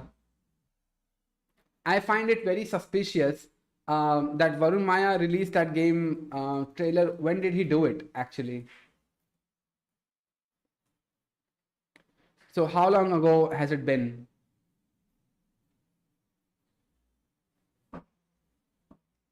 Where is it? Oh, here we go. Oh, 2 months. It's only been 2 months? Damn. And things on the internet, they move really fast. This is crazy. Mumbai Gullies. Remember that game called... Oh, yeah. Varun's problem is that he's jumping straight to AAA. Every AAA studio started from a tiny little game. You can't just be making AAA games with zero experience. No, but he is a gamer, so he thinks that he does have the experience.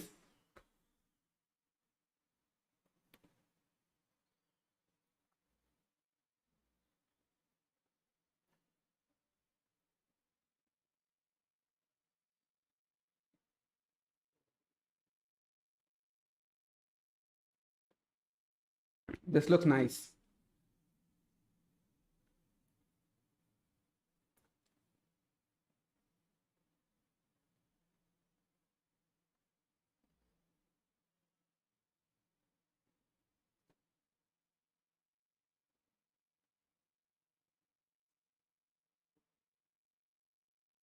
This 1080 looks like shit, bro.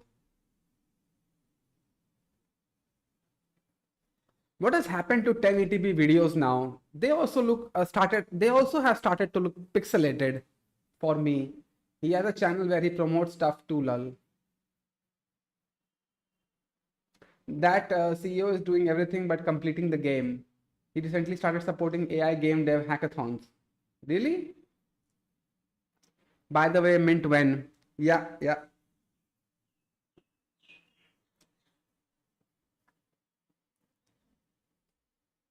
Let's do it.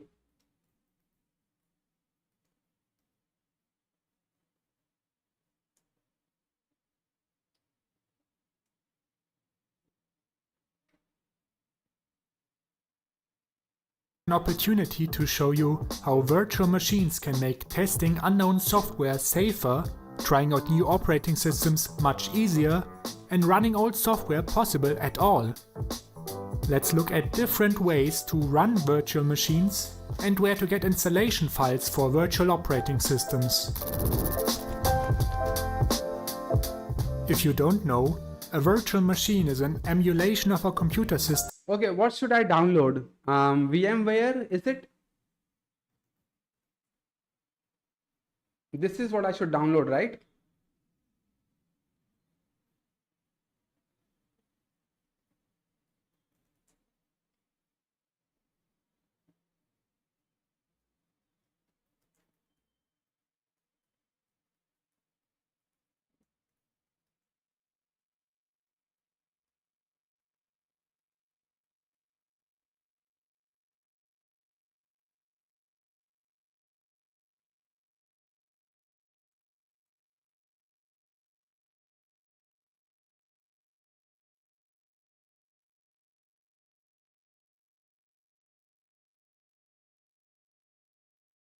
Oracle VM VirtualBox. Okay. Oracle, I'm sorry. Yeah, so let's do this. By the time this download finishes, VirtualBox platform packages. VirtualBox. Where do I download? Do I need the Windows host? Is this the one that I want? It's like Scribble but better. Gartic phone. I don't know what that is. Just use Hyper-V. 1080p looking blur is TA, sugar daddy of modern gaming. Oh, okay. But this is the one that I want, right? Windows host. Left side Windows. But this is the one, right? No?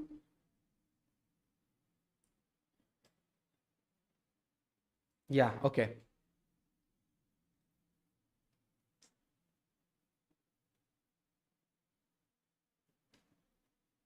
Okay, so we're gonna let this download. Oh, it's not even that heavy.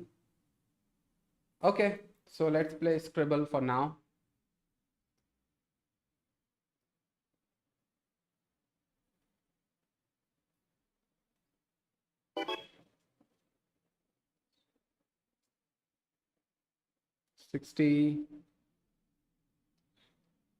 Let's say 3 rounds.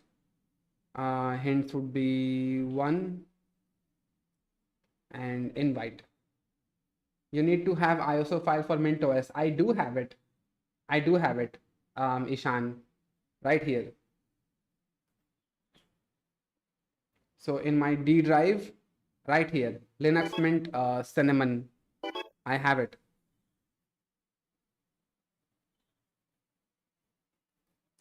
Gamers don't know game theory, they just know how to play. Oh, okay. Next year I'm gonna 3 Witcher 3 and 4 in Steam summer offer. Now download Mint ISO. I have it, bro. I have it.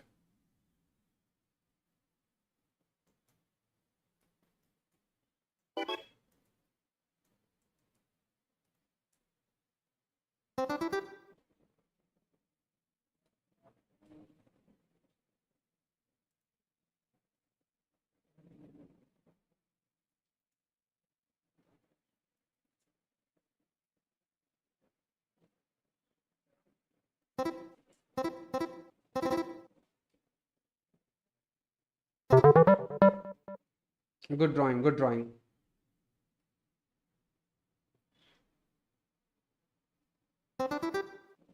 Chat, can anyone explain me? Explain you what, bro? That's the one, and download the extension pack as well. If you're gonna run virtual machines, then why not use Hyper-V? It comes with Windows already.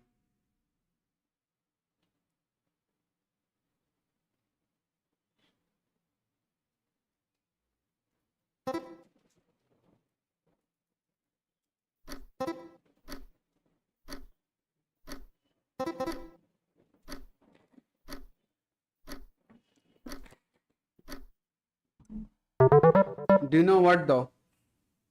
I'm gonna make it a little bit tough.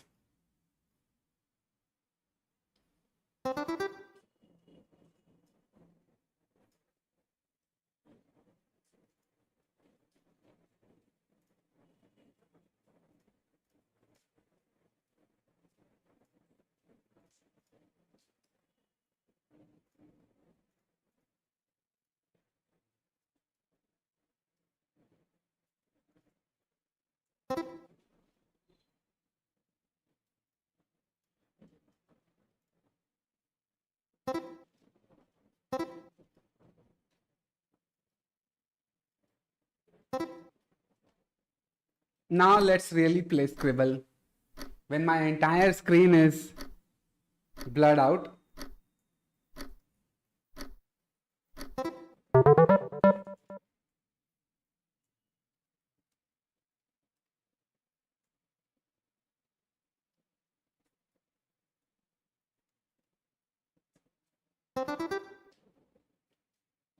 Now you can't see.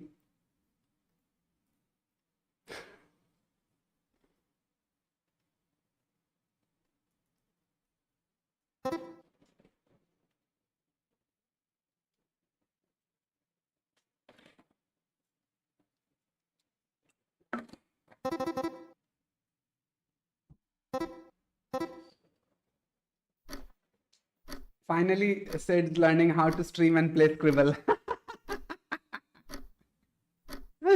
Not gonna let everybody cheat. I think he's using Windows Home, which doesn't exactly have Hyper-V. It does. It does.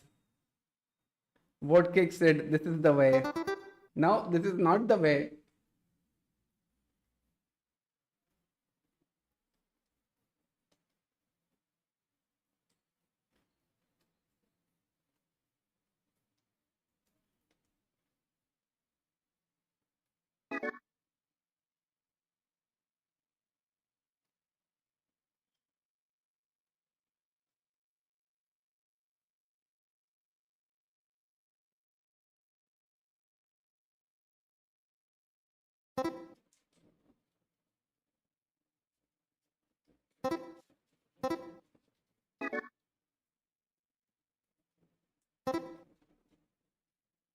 What happened, Doofus? Why did you leave?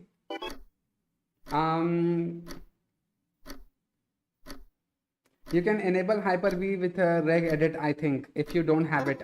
I do have it. I do have it. Twitch is becoming empty lately. Nah, it's fine. It's fine.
Shoot, my page refreshed. Oh, okay, okay. Yeah, Windows Home doesn't have Hyper-V. Only pros have it. I have it, man. I have it. Don't worry about that.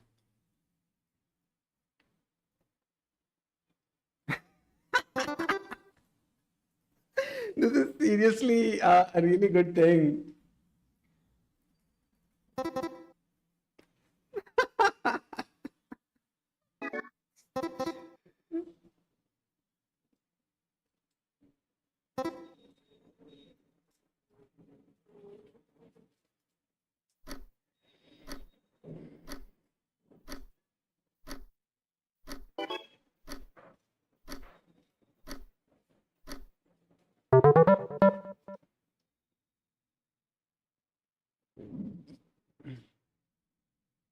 You are edging me, man. Unfair.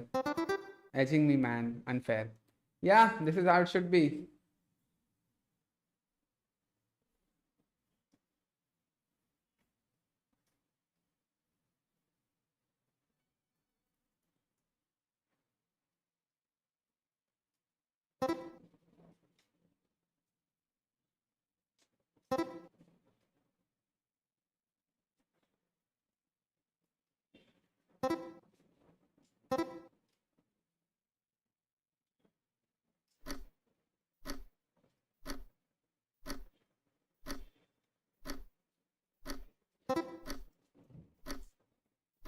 What?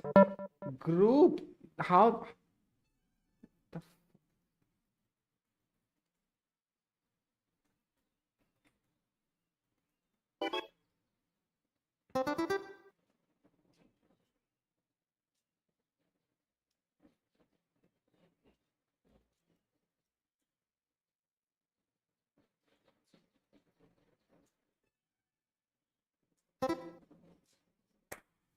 There we go.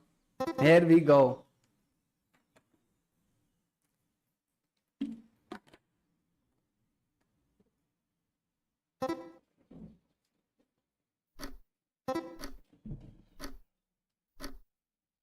Joy Coder says Charmander. This is insane. Mummy returns.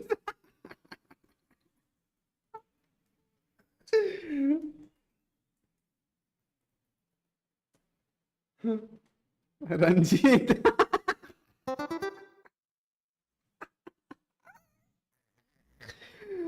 Oh man, this is funny.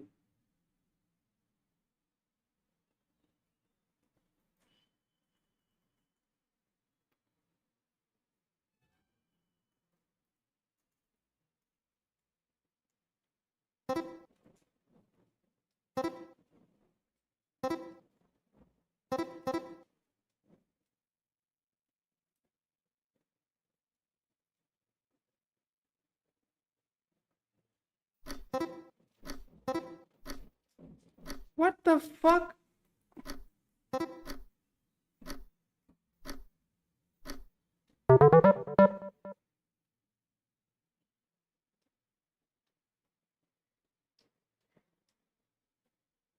So this is how.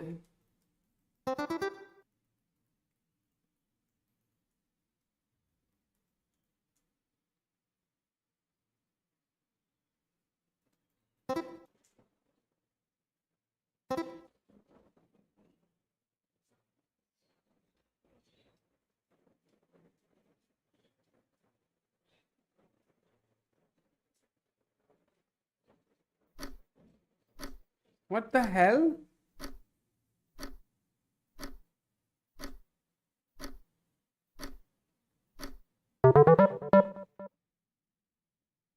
First of all, JoyX Coder got it. Even that is another thing.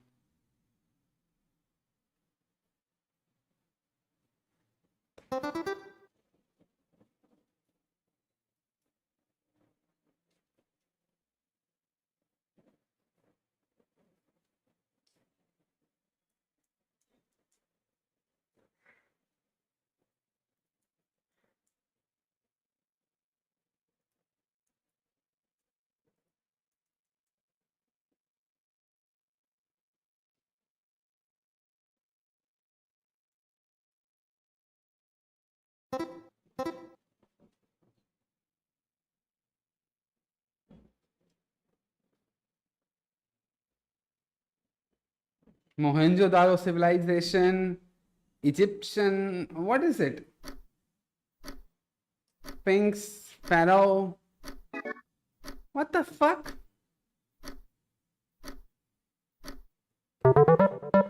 Ancient.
I am fourth rank. Wow.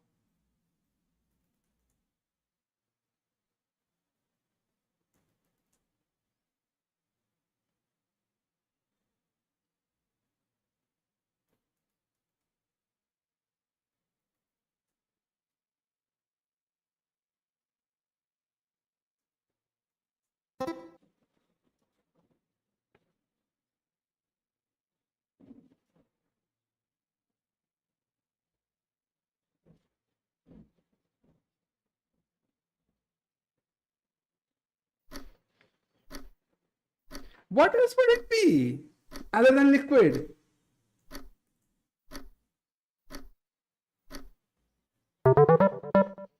Fluid. Damn.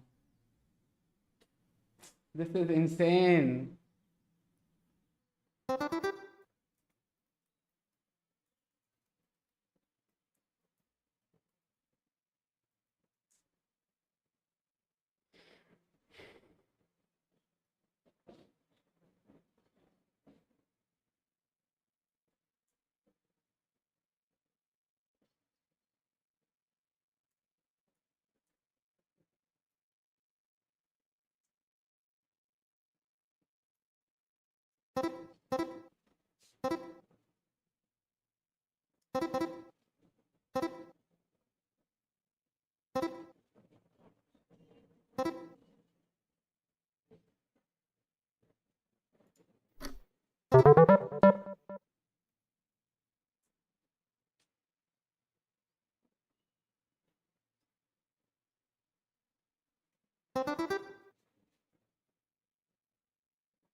I got it.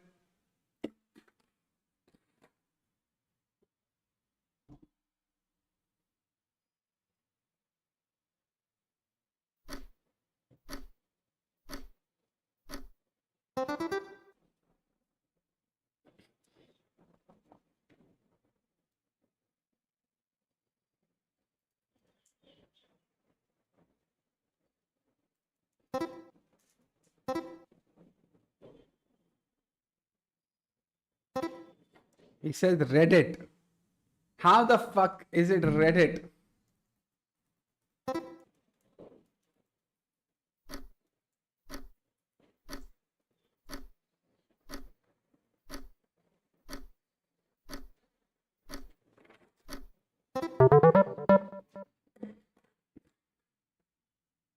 Andrew Garfield alarm.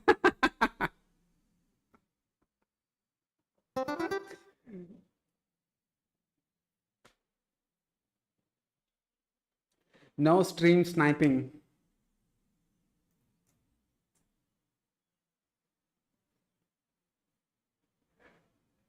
So carefully he's drawing. This is nuts.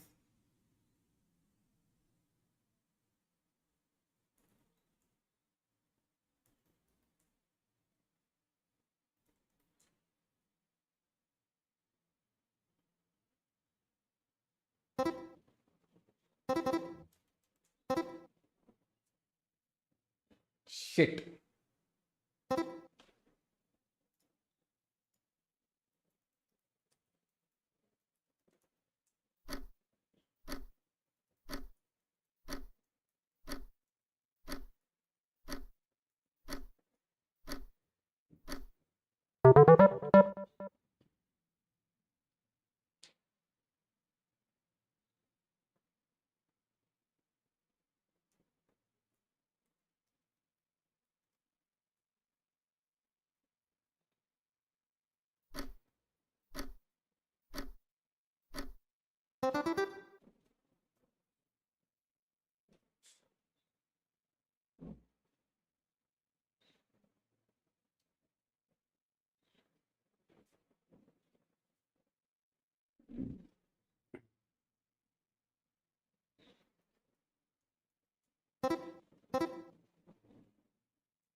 Good drawing.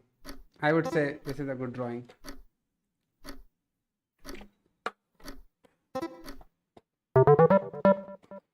But you see, just stream sniping, when I stopped it, I immediately jumped to second rank.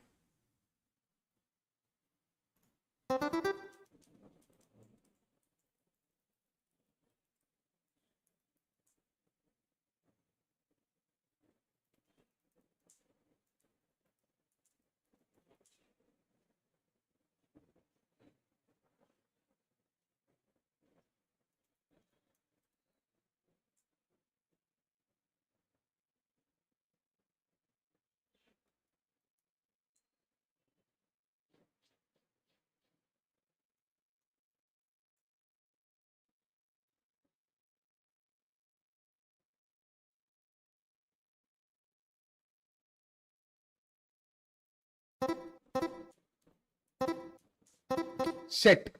It's crazy it took us this long to guess this. Hey, Nameless Monster.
Yeet won.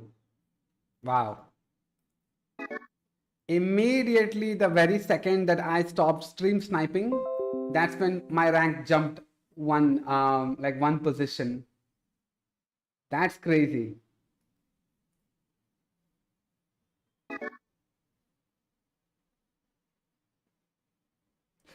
Okay, let me turn off stream sniping for now.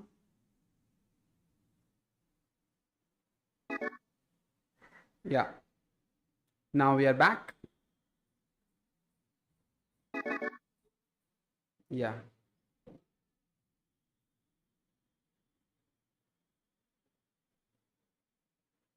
I'm just goated. Don't be so cocky right now because we have better players in our chat. G Demon 1 and Limo, they are really good at this as well. So when you face them and then you win, then you will be goated. Dada Ramu is really good at this game also. But anyway, I have 2 videos lined up for this week, and those of them would be the topic about outdated college syllabus,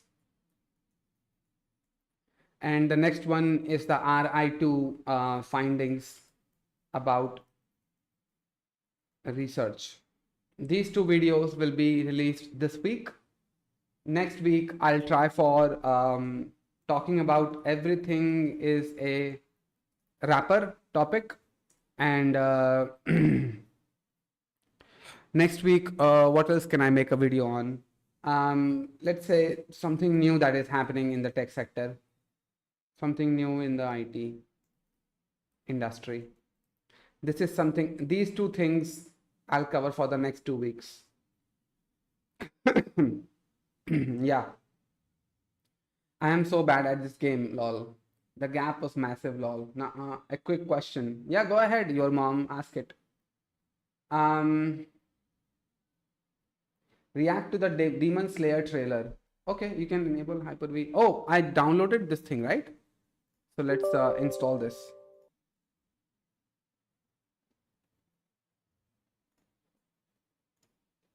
Please don't ask me for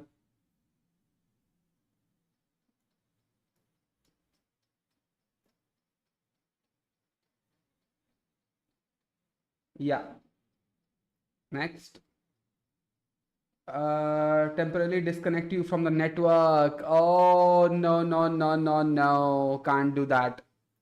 Sorry. This will temporarily disconnect from the network. I think I'll have to go offline to do this. And then on a Discord call, I will install Mint. So let me, I will need to install Linux Mint on a Discord call, not the live stream, because it will temporarily disconnect me from the internet. Yeah.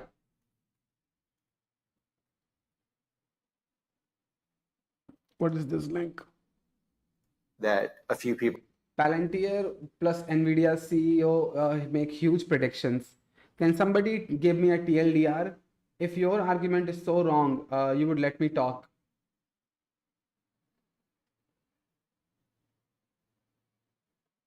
What? The lady in the beginning makes me want to buy more PLTR shares.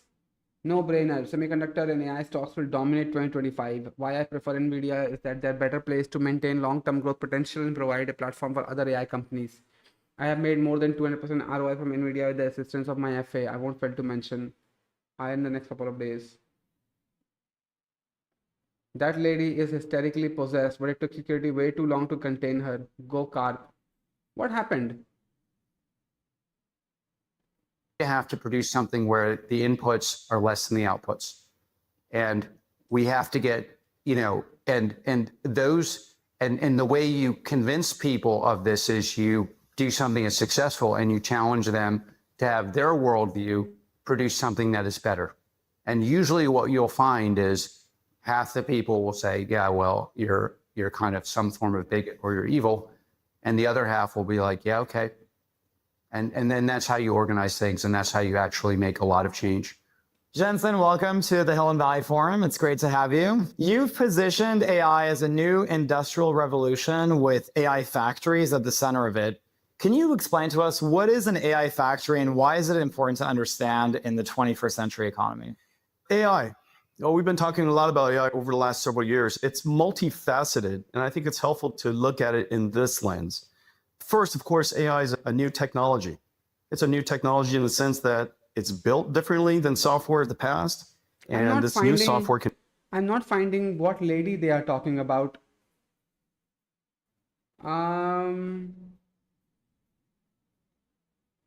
Where is it? I might need to watch this video later because this is a 43 minutes video. This is too much to consume on stream. Okay, so quick question. We are together, just an apple. I get happy when I'm not bottom. Oh, the phrasing of that sentence. React to the Demon Slayer trailer. Let's see. Demon Slayer trailer. Oh, okay. So an anime-based game. This is a video game or is this a anime? Sony Pictures Entertainment. So, okay, this is anime. Oh, I'm gonna have to turn off music. But then it wouldn't be the same experience watching this, would it? Prove it. この長い戦いが今夜終わるかもしれない。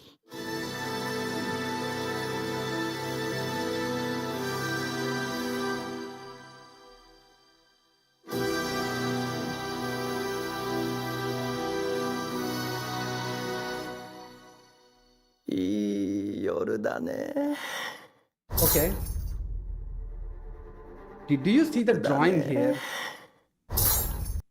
How did they pull off metallic textures on just 2D drawings? This is nuts. This is why I love anime so much. The quality of this, it looks metallic. Like you don't have to explicitly say that. Wow. No, I missed a scribble. Yeah, you did. You did. Okay. So your question. Theo recommends junior devs to spend their time networking others and providing other devs in community with value content or help, but Karnataka might increase work hours to 12. What the fuck we gotta do? So two different things you just said. You're trying to connect them. There is no correlation between what Theo is saying and what Karnataka is trying to do. And I guess software dev job is the only field where we are expected to skill up or learn about our job, even during our free time, usually more than other jobs. No, that's not the case. It's actually how much pressure and tension you take on your mind when it comes to learning software engineering. It's only upon you. You don't have to learn outside of your job, but you can learn outside of your job, and it's basically making the most out of what you already have learned. So it's not a big deal. Chill out, your mom. What do you watch? Anime too? I mean, I don't, but I can react to a trailer. I mean, I can appreciate the good things about a trailer, right? Hey, Kirti Narayan. 久しぶりだな善逸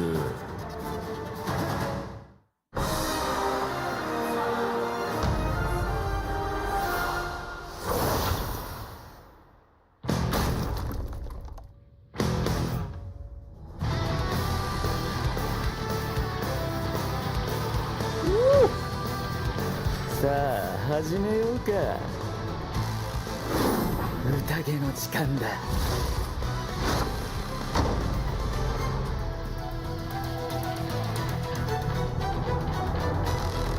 Nice. Oh, this is a movie. Experience it in IMAX. Damn. I think this portion is going to get content claimed. So, those of you who watched it right here, if you later watch it, you're not gonna get to watch it. Hey Kirti Narayan, how you doing?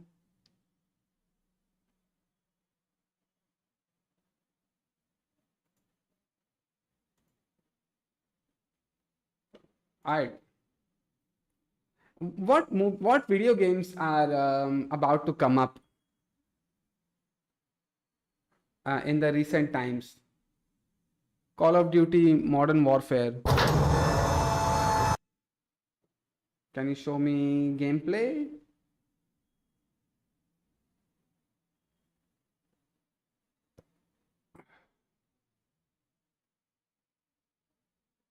Right here.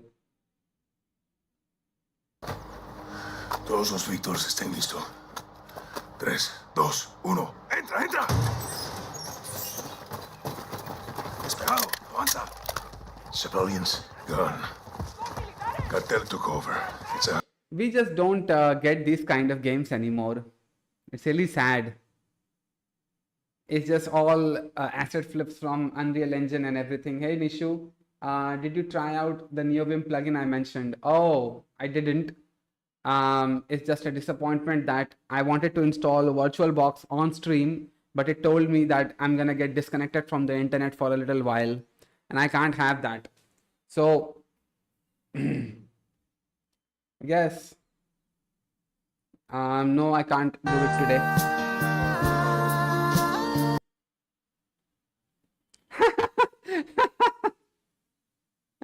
Put his phone on the grill. That is nuts. And then put it on the sofa. Wow. Really great. Really nice. Some people have a brain fart moment. Like really. How can you put your fucking phone on the same thing that you're grilling burgers on? Crazy.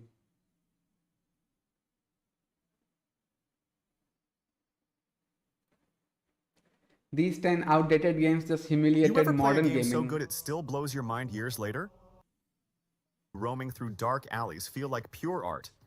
Arkham Knight, you know, something that I really enjoyed about Arkham Knight is that every time that you pause the game, it feels like a comic book strip. It feels like you're reading a comic book. It's that pretty, the world that they have designed. Maybe you should check out Your Name. It has insane animation too. And not insane animation, I mean on Discord, you mean, I know. I mean, it's all right.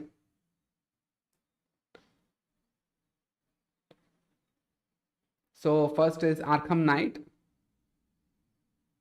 That is like such crazy animation, really. I loved Arkham City when it came out. Arkham City is my favorite of Arkham Asylum games. Arkham series, I'm sorry.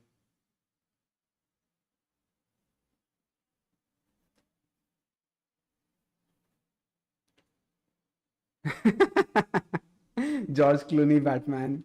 Next up, what game is it?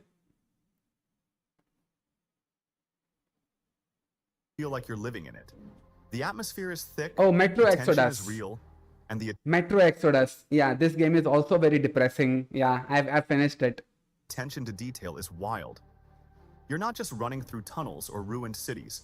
You're surviving, scavenging, and trying to hold on to a little bit of hope in a world that's completely gone to hell. Even after all these years, Metro Exodus still looks incredible. Yes. The lighting is next level, and the reflections are sharp and clean. Until Dawn. Until Dawn dropped back in 2015. But man, it still holds up like a champ. This game isn't just about jump scares or creepy vibes. It's a masterclass in epic cinematic feel. There's no way we're skipping Uncharted 4. Yeah. This game didn't just raise the bar back in 2016, it was the bar. It pushed the PlayStation 4 to its absolute limits and delivered a story that felt more like a blockbuster movie than Yes. just a game. From the moment you Yes. pick up the controller, you're thrown into wild chase scenes, collapsing buildings, insane gunfights, all while still getting hit with emotional moments that actually land. Yes. And I have finished Uncharted: A Thief's End as well. Amazing game. Watch Arcane Season 1, Season 2. They are great. Okay, I'll watch. I have literally stopped playing AAA games. I have only been playing indie and old AAA for the last 2 years. Nice. Interesting. Have you seen Fate? Same studio animation, Demon Slayer. Oh, no. I haven't seen Demon Slayer as well, bro. Sorry. let's not forget the visuals. Uncharted 4 still looks ridiculous even today. The lighting, the animations, the tiny environmental details, everything feels handcrafted. Beyond the action and visuals, Yeah. what really sticks with you in Uncharted 4 Infamous. This game is so close to my heart.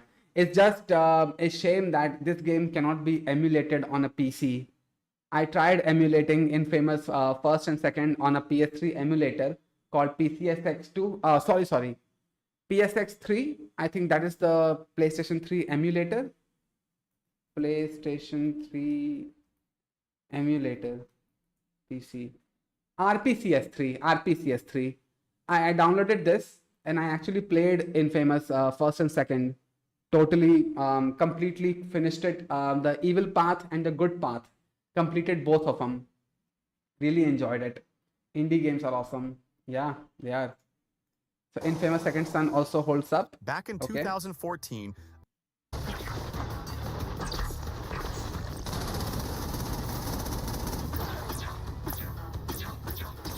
But more than, Infamous fighting bosses and everything, the more enjoyment I got was exploring the city. It was so easy. You just hop on like a skateboarder on the power grid and you just zip through it using that electricity while charging yourself.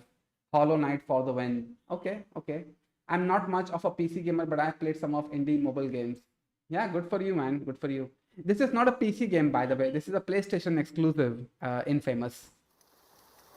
God of War. Obviously, this game holds up. There is no denying that this game is the GOAT. It still holds up. when people talk about the most beautiful shooters ever made, they usually skip over Battlefield 1, and honestly, that's a shame. This game drops you straight into the chaos of World War I, and Yeah. it does it with such insane attention to detail that it's hard not to stop and just look around, even while bullets are flying past your head. The destruction is on another level. Yeah. Buildings crumble, glass shatters, and debris is Yeah. everywhere. This is the only game that made me feel like the cover that you have gotten, it's not gonna hold up forever. The enemy is ultimately going to blow open your cover and put you up exposed to everything. This is the only game that made me feel like that. And The Witcher 3 Wild Hunt, obviously. Yes. Yeah, so this video, banger video, I completely agree. And Red Dead Redemption 2, obviously. These are timeless games. I mean, even in today's day and age, even for the next 5 years, these games will still look as pretty as they did when they were released for the first time. Crysis 3, Rise, Son of Rome, Need for Speed 2015, Order 1886, Quantum Break. Quantum Break, I have played it. It's not that good looking of a game. Final Fantasy 15, Detroit Become Human. Fair.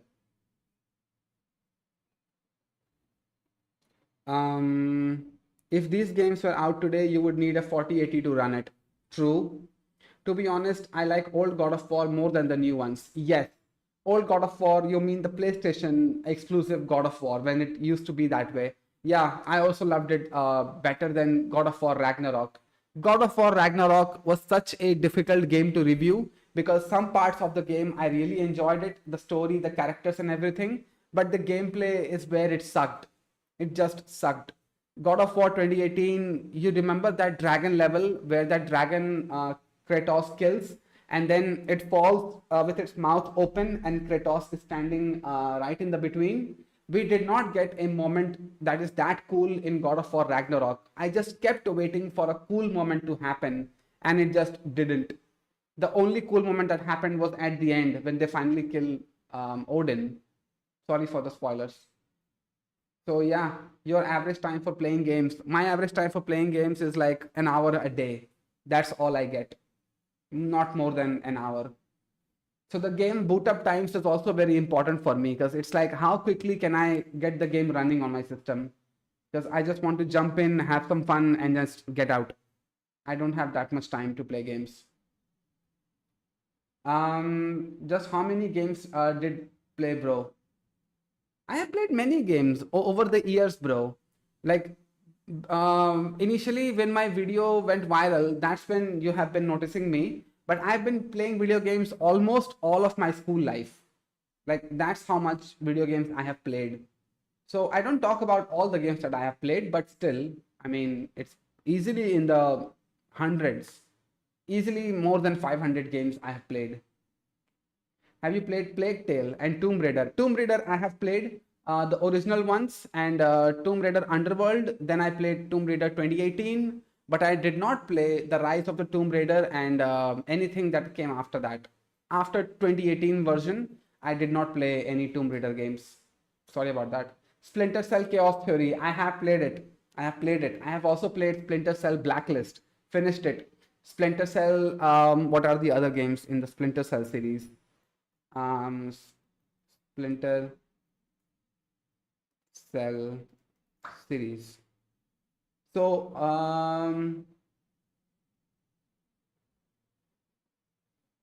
in which order? Here we go. Pandora Tomorrow, Chaos Theory, Double Agent, I have played.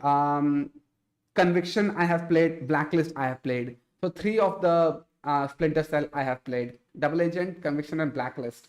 Tomb Raider Jiggle Physics was ahead of time. Yeah, it was. PS exclusive God of War are the better ones. Yeah, and 2018 was also a good one, I would say.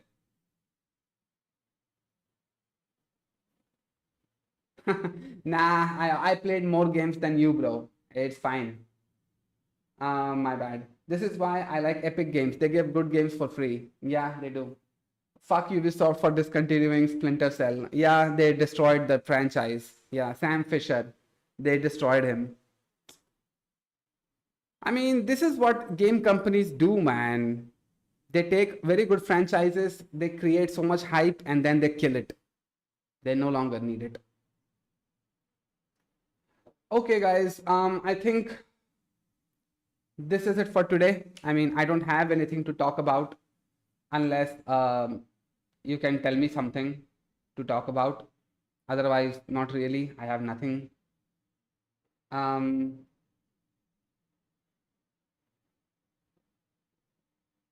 See Asus PSP with Windows 11. Oh, I did. Asus ROG, right? You mean that one?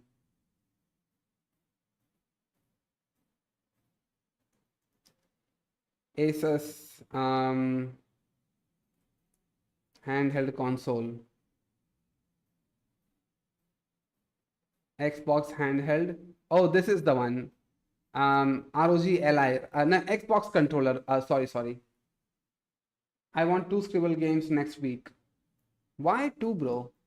Xbox handheld. Right here. This one. I have to turn off the music. I'm sorry. But we have seen the trailer, bro. This is the one, right? ROG. Yeah. The kind that reminds me of Steam Deck. It's trying to be Steam Deck, but it won't be Steam Deck. There's the inside the scenes feature. If there is no music involved, maybe we can see. Behold the power of the Xbox experience in their hand. In terms of the battery life and the performance, it also has fantastic cloud playing experiences built into it. It gives you all the performance that you seek. 7-inch IPS 1080p 120 Hz VRR screen. Good for them to introduce high refresh rate. AMD Ryzen Z2A, fine. 16 gigabyte RAM, fine. 512 GB storage, also good. 512 gigabytes.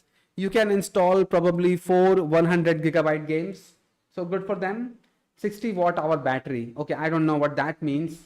I don't know how much energy or how much battery these things consume. And Sony with Bloodborne. Oh yeah. That console 70,000 rupees. This is 70,000 rupees. Damn, that's expensive. Looking Glass Universes. Why I left computing research. See, this is the thing about preserving games. We want to preserve these kinds of games. Yeah, I'm actually thinking about buying a 4 terabyte hard drive actually. 4 terabyte hard drive. I'm actually thinking about buying it. External. So it will cost me like 12,000 rupees, but I also feel like it will be 4 terabytes. So it should be good enough to contain any preserved games that I might want to preserve, right? Steam Deck runs Arch, by the way. Oh, okay. It comes with Windows 11. Yes, I know that. 60 watt hour battery means a laptop battery equivalent. Oh, but then the size is the problem, right? It's like this big. So how much battery can you really expect realistically? That's the thing, isn't it? Let me see if the chroma key is still working.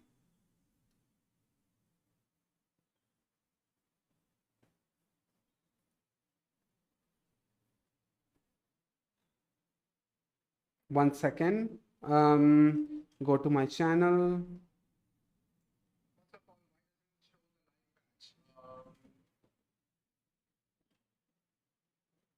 Yeah, the chroma key, it kind of works. Quite hard drive actually. 4 terabyte hard drive. Does work. Okay. Yeah, 4 terabyte more than enough. Now handheld consoles have performed. Now handheld consoles have performed better than my desktop. That's funny. I was gone for a bit. Are we still talking about games? Yeah. But now we are talking about AAA gaming. Wonderful length of battery life, given the new efficient processor it has and large battery size. If you've played a console, this is what you'd expect it to be.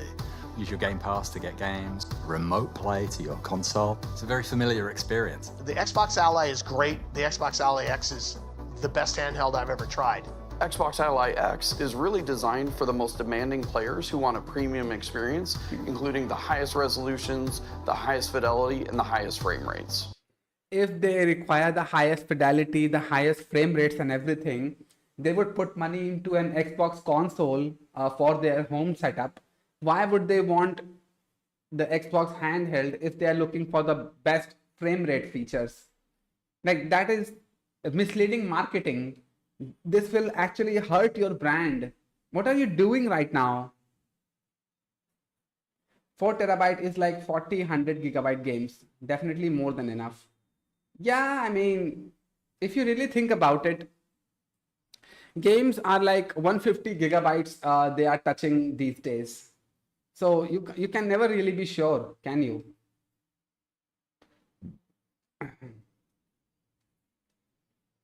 Screen time will be less than 2 to 3 hours. Yeah, that's the thing for handheld consoles.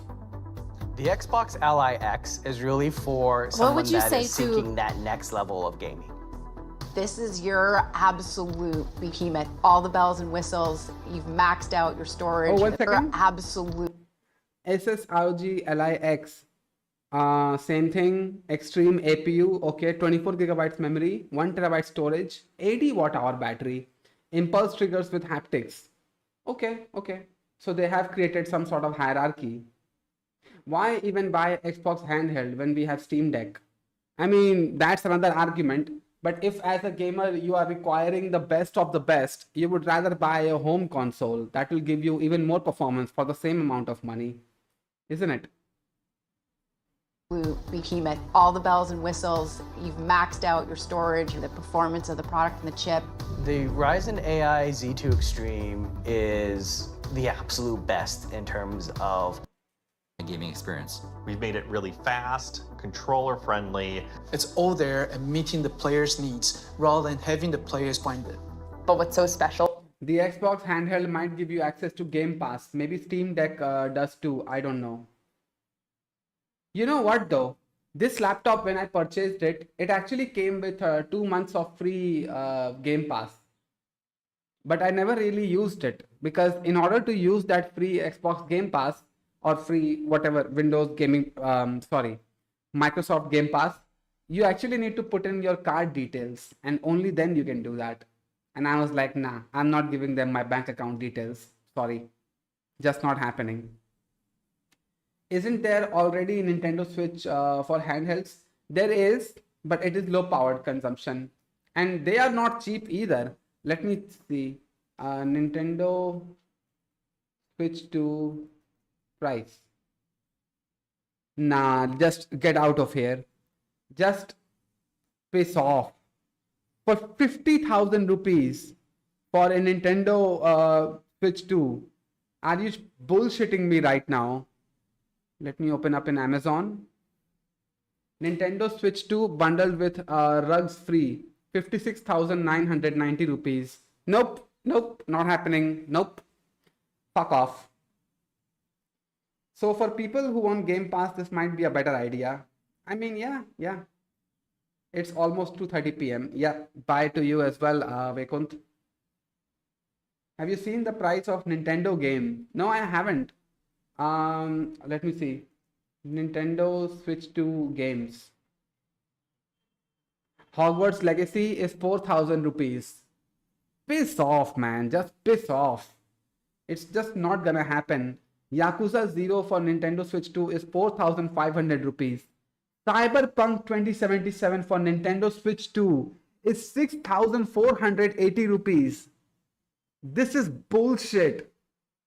So much bullshit going on over here. Oh no.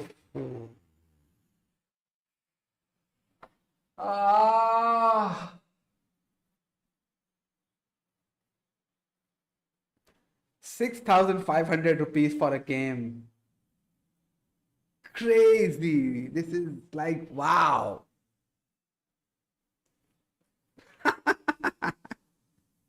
This is the direction that we are going in.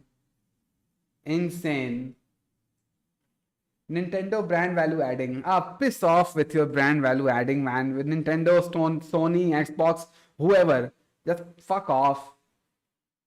Steam Deck is way cheaper than these two, and also respect the user, so Valve for the win any day. Yeah, Valve understands the gaming community. Yes. How does this thing even compete with the Steam Deck? I mean, yeah, brand value, as Sandeep said. So yeah, that's a thing. Nintendo fans are gonna eat up all the Nintendo products, no matter what they put out. They have license over Pokemon and Super Mario, so they already have like a big chunk of the gaming industry to themselves. Cyberpunk is now 10,000 rupees on Steam. And see, and kids, this is why we have torrent.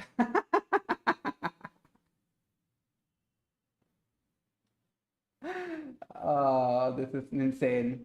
Who in their sane mind buys 6K games for Nintendo Switch? Come on now. I mean, there are idiots.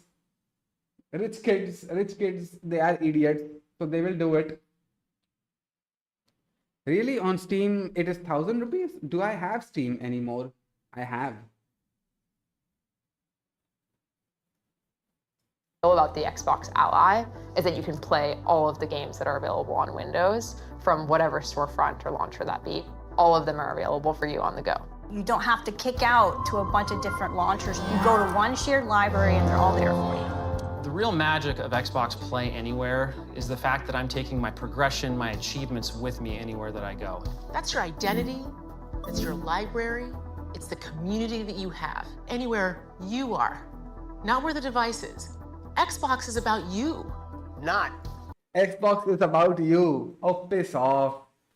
They have way too much money. If someone spends that kind of money for Mario games, I don't know what to say. No one knows what to say, bro. I will go to PlayStation playing shop and pay 100 rupees for 1 hour 30 minutes rather than buying consoles.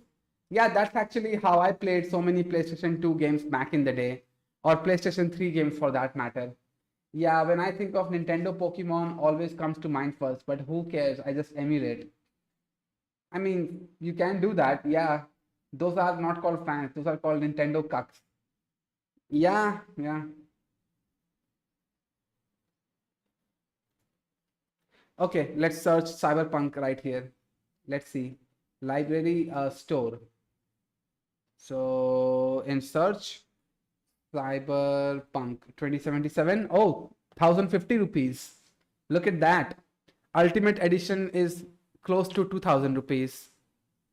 How much is Black Myth Wukong? Black Myth Wukong is still 2800 rupees. I'm not gonna buy that. If Wukong drops down to, let's say, 1200 or 1000 rupees, then I'll buy Black Myth Wukong.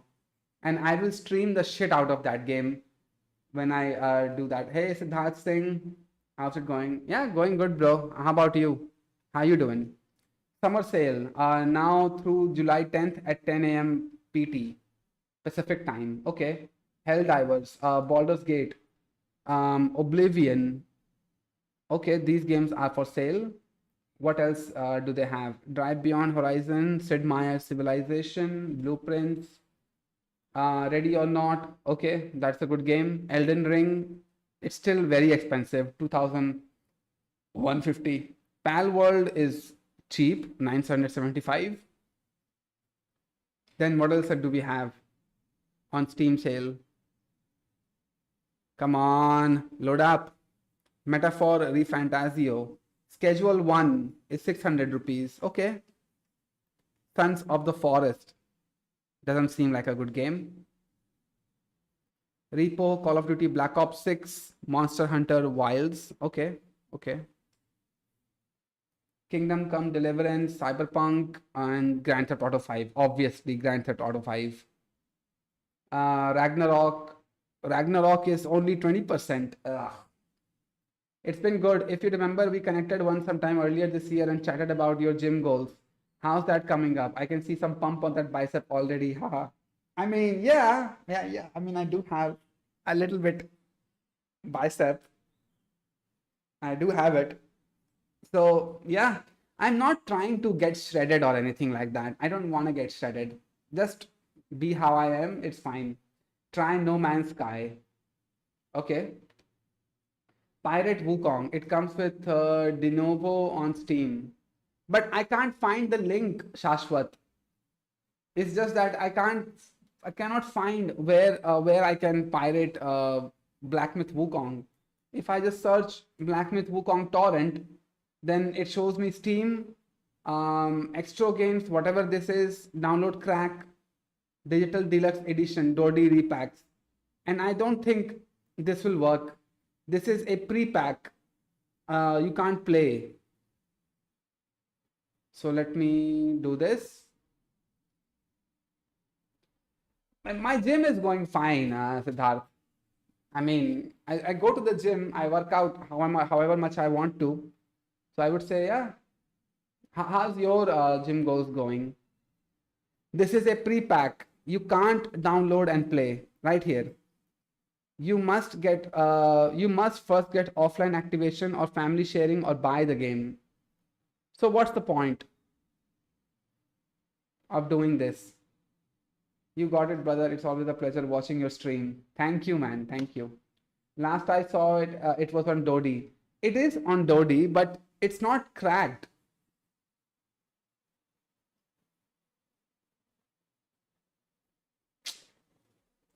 That is the problem, isn't it? Have you played some nostalgia games like Earn to Die, Total Overdose, and some other online games? I have played Total Overdose, but not Earn to Die. I don't know what that game is about. So sorry about that. You should buy Repo. They have it. What should buy repo? What does that mean? Huh?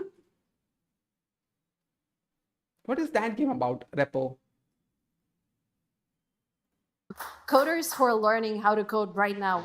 This is Thomas, CEO of GitHub, the world's largest platform for developers with over 100 million users. Under his leadership, GitHub Copilot became the most widely adopted AI coding tool in history. We see big companies put a stop on hiring. In 2 years, do you think I wouldn't need a developer? The idea that AI, without any coding skills, lets you just build a billion-dollar business is mistaken, because if that would be the case, everyone would do it. He led GitHub. Finally, somebody that speaks sense. If it was that easy, everybody would be doing it. But they don't. So I'm gonna stop the video for now because that is a very long video. So anyway, you're basically a repo man. You go to a house with your friends to loot it and have to fight with monsters and shit. Oh, okay. Okay. I'll try. Okay, so this is it for today, guys. I'll see you in the cut version of the live stream when I upload it as video. So yeah, this is it for today. I'll see you next week, on next week Saturday and Sunday. And until then, stay tuned to my channel, join my Discord server, and tomorrow the interview will start for the internship program. So yeah, and the worst AI coding assistant ever. Yeah, I didn't check it out because I don't have the hardware for it. Sucks. Repo is a game. Okay. By the way, I just learned Git and GitHub basics. Any advice for me, Sid? Just keep learning, man. That's all the advice I can really give you, Sadiq. So yeah, bye guys. This is it for today. Bye-bye. Who's laughing so much in my stream? Okay, anyway, bye-bye. Bye.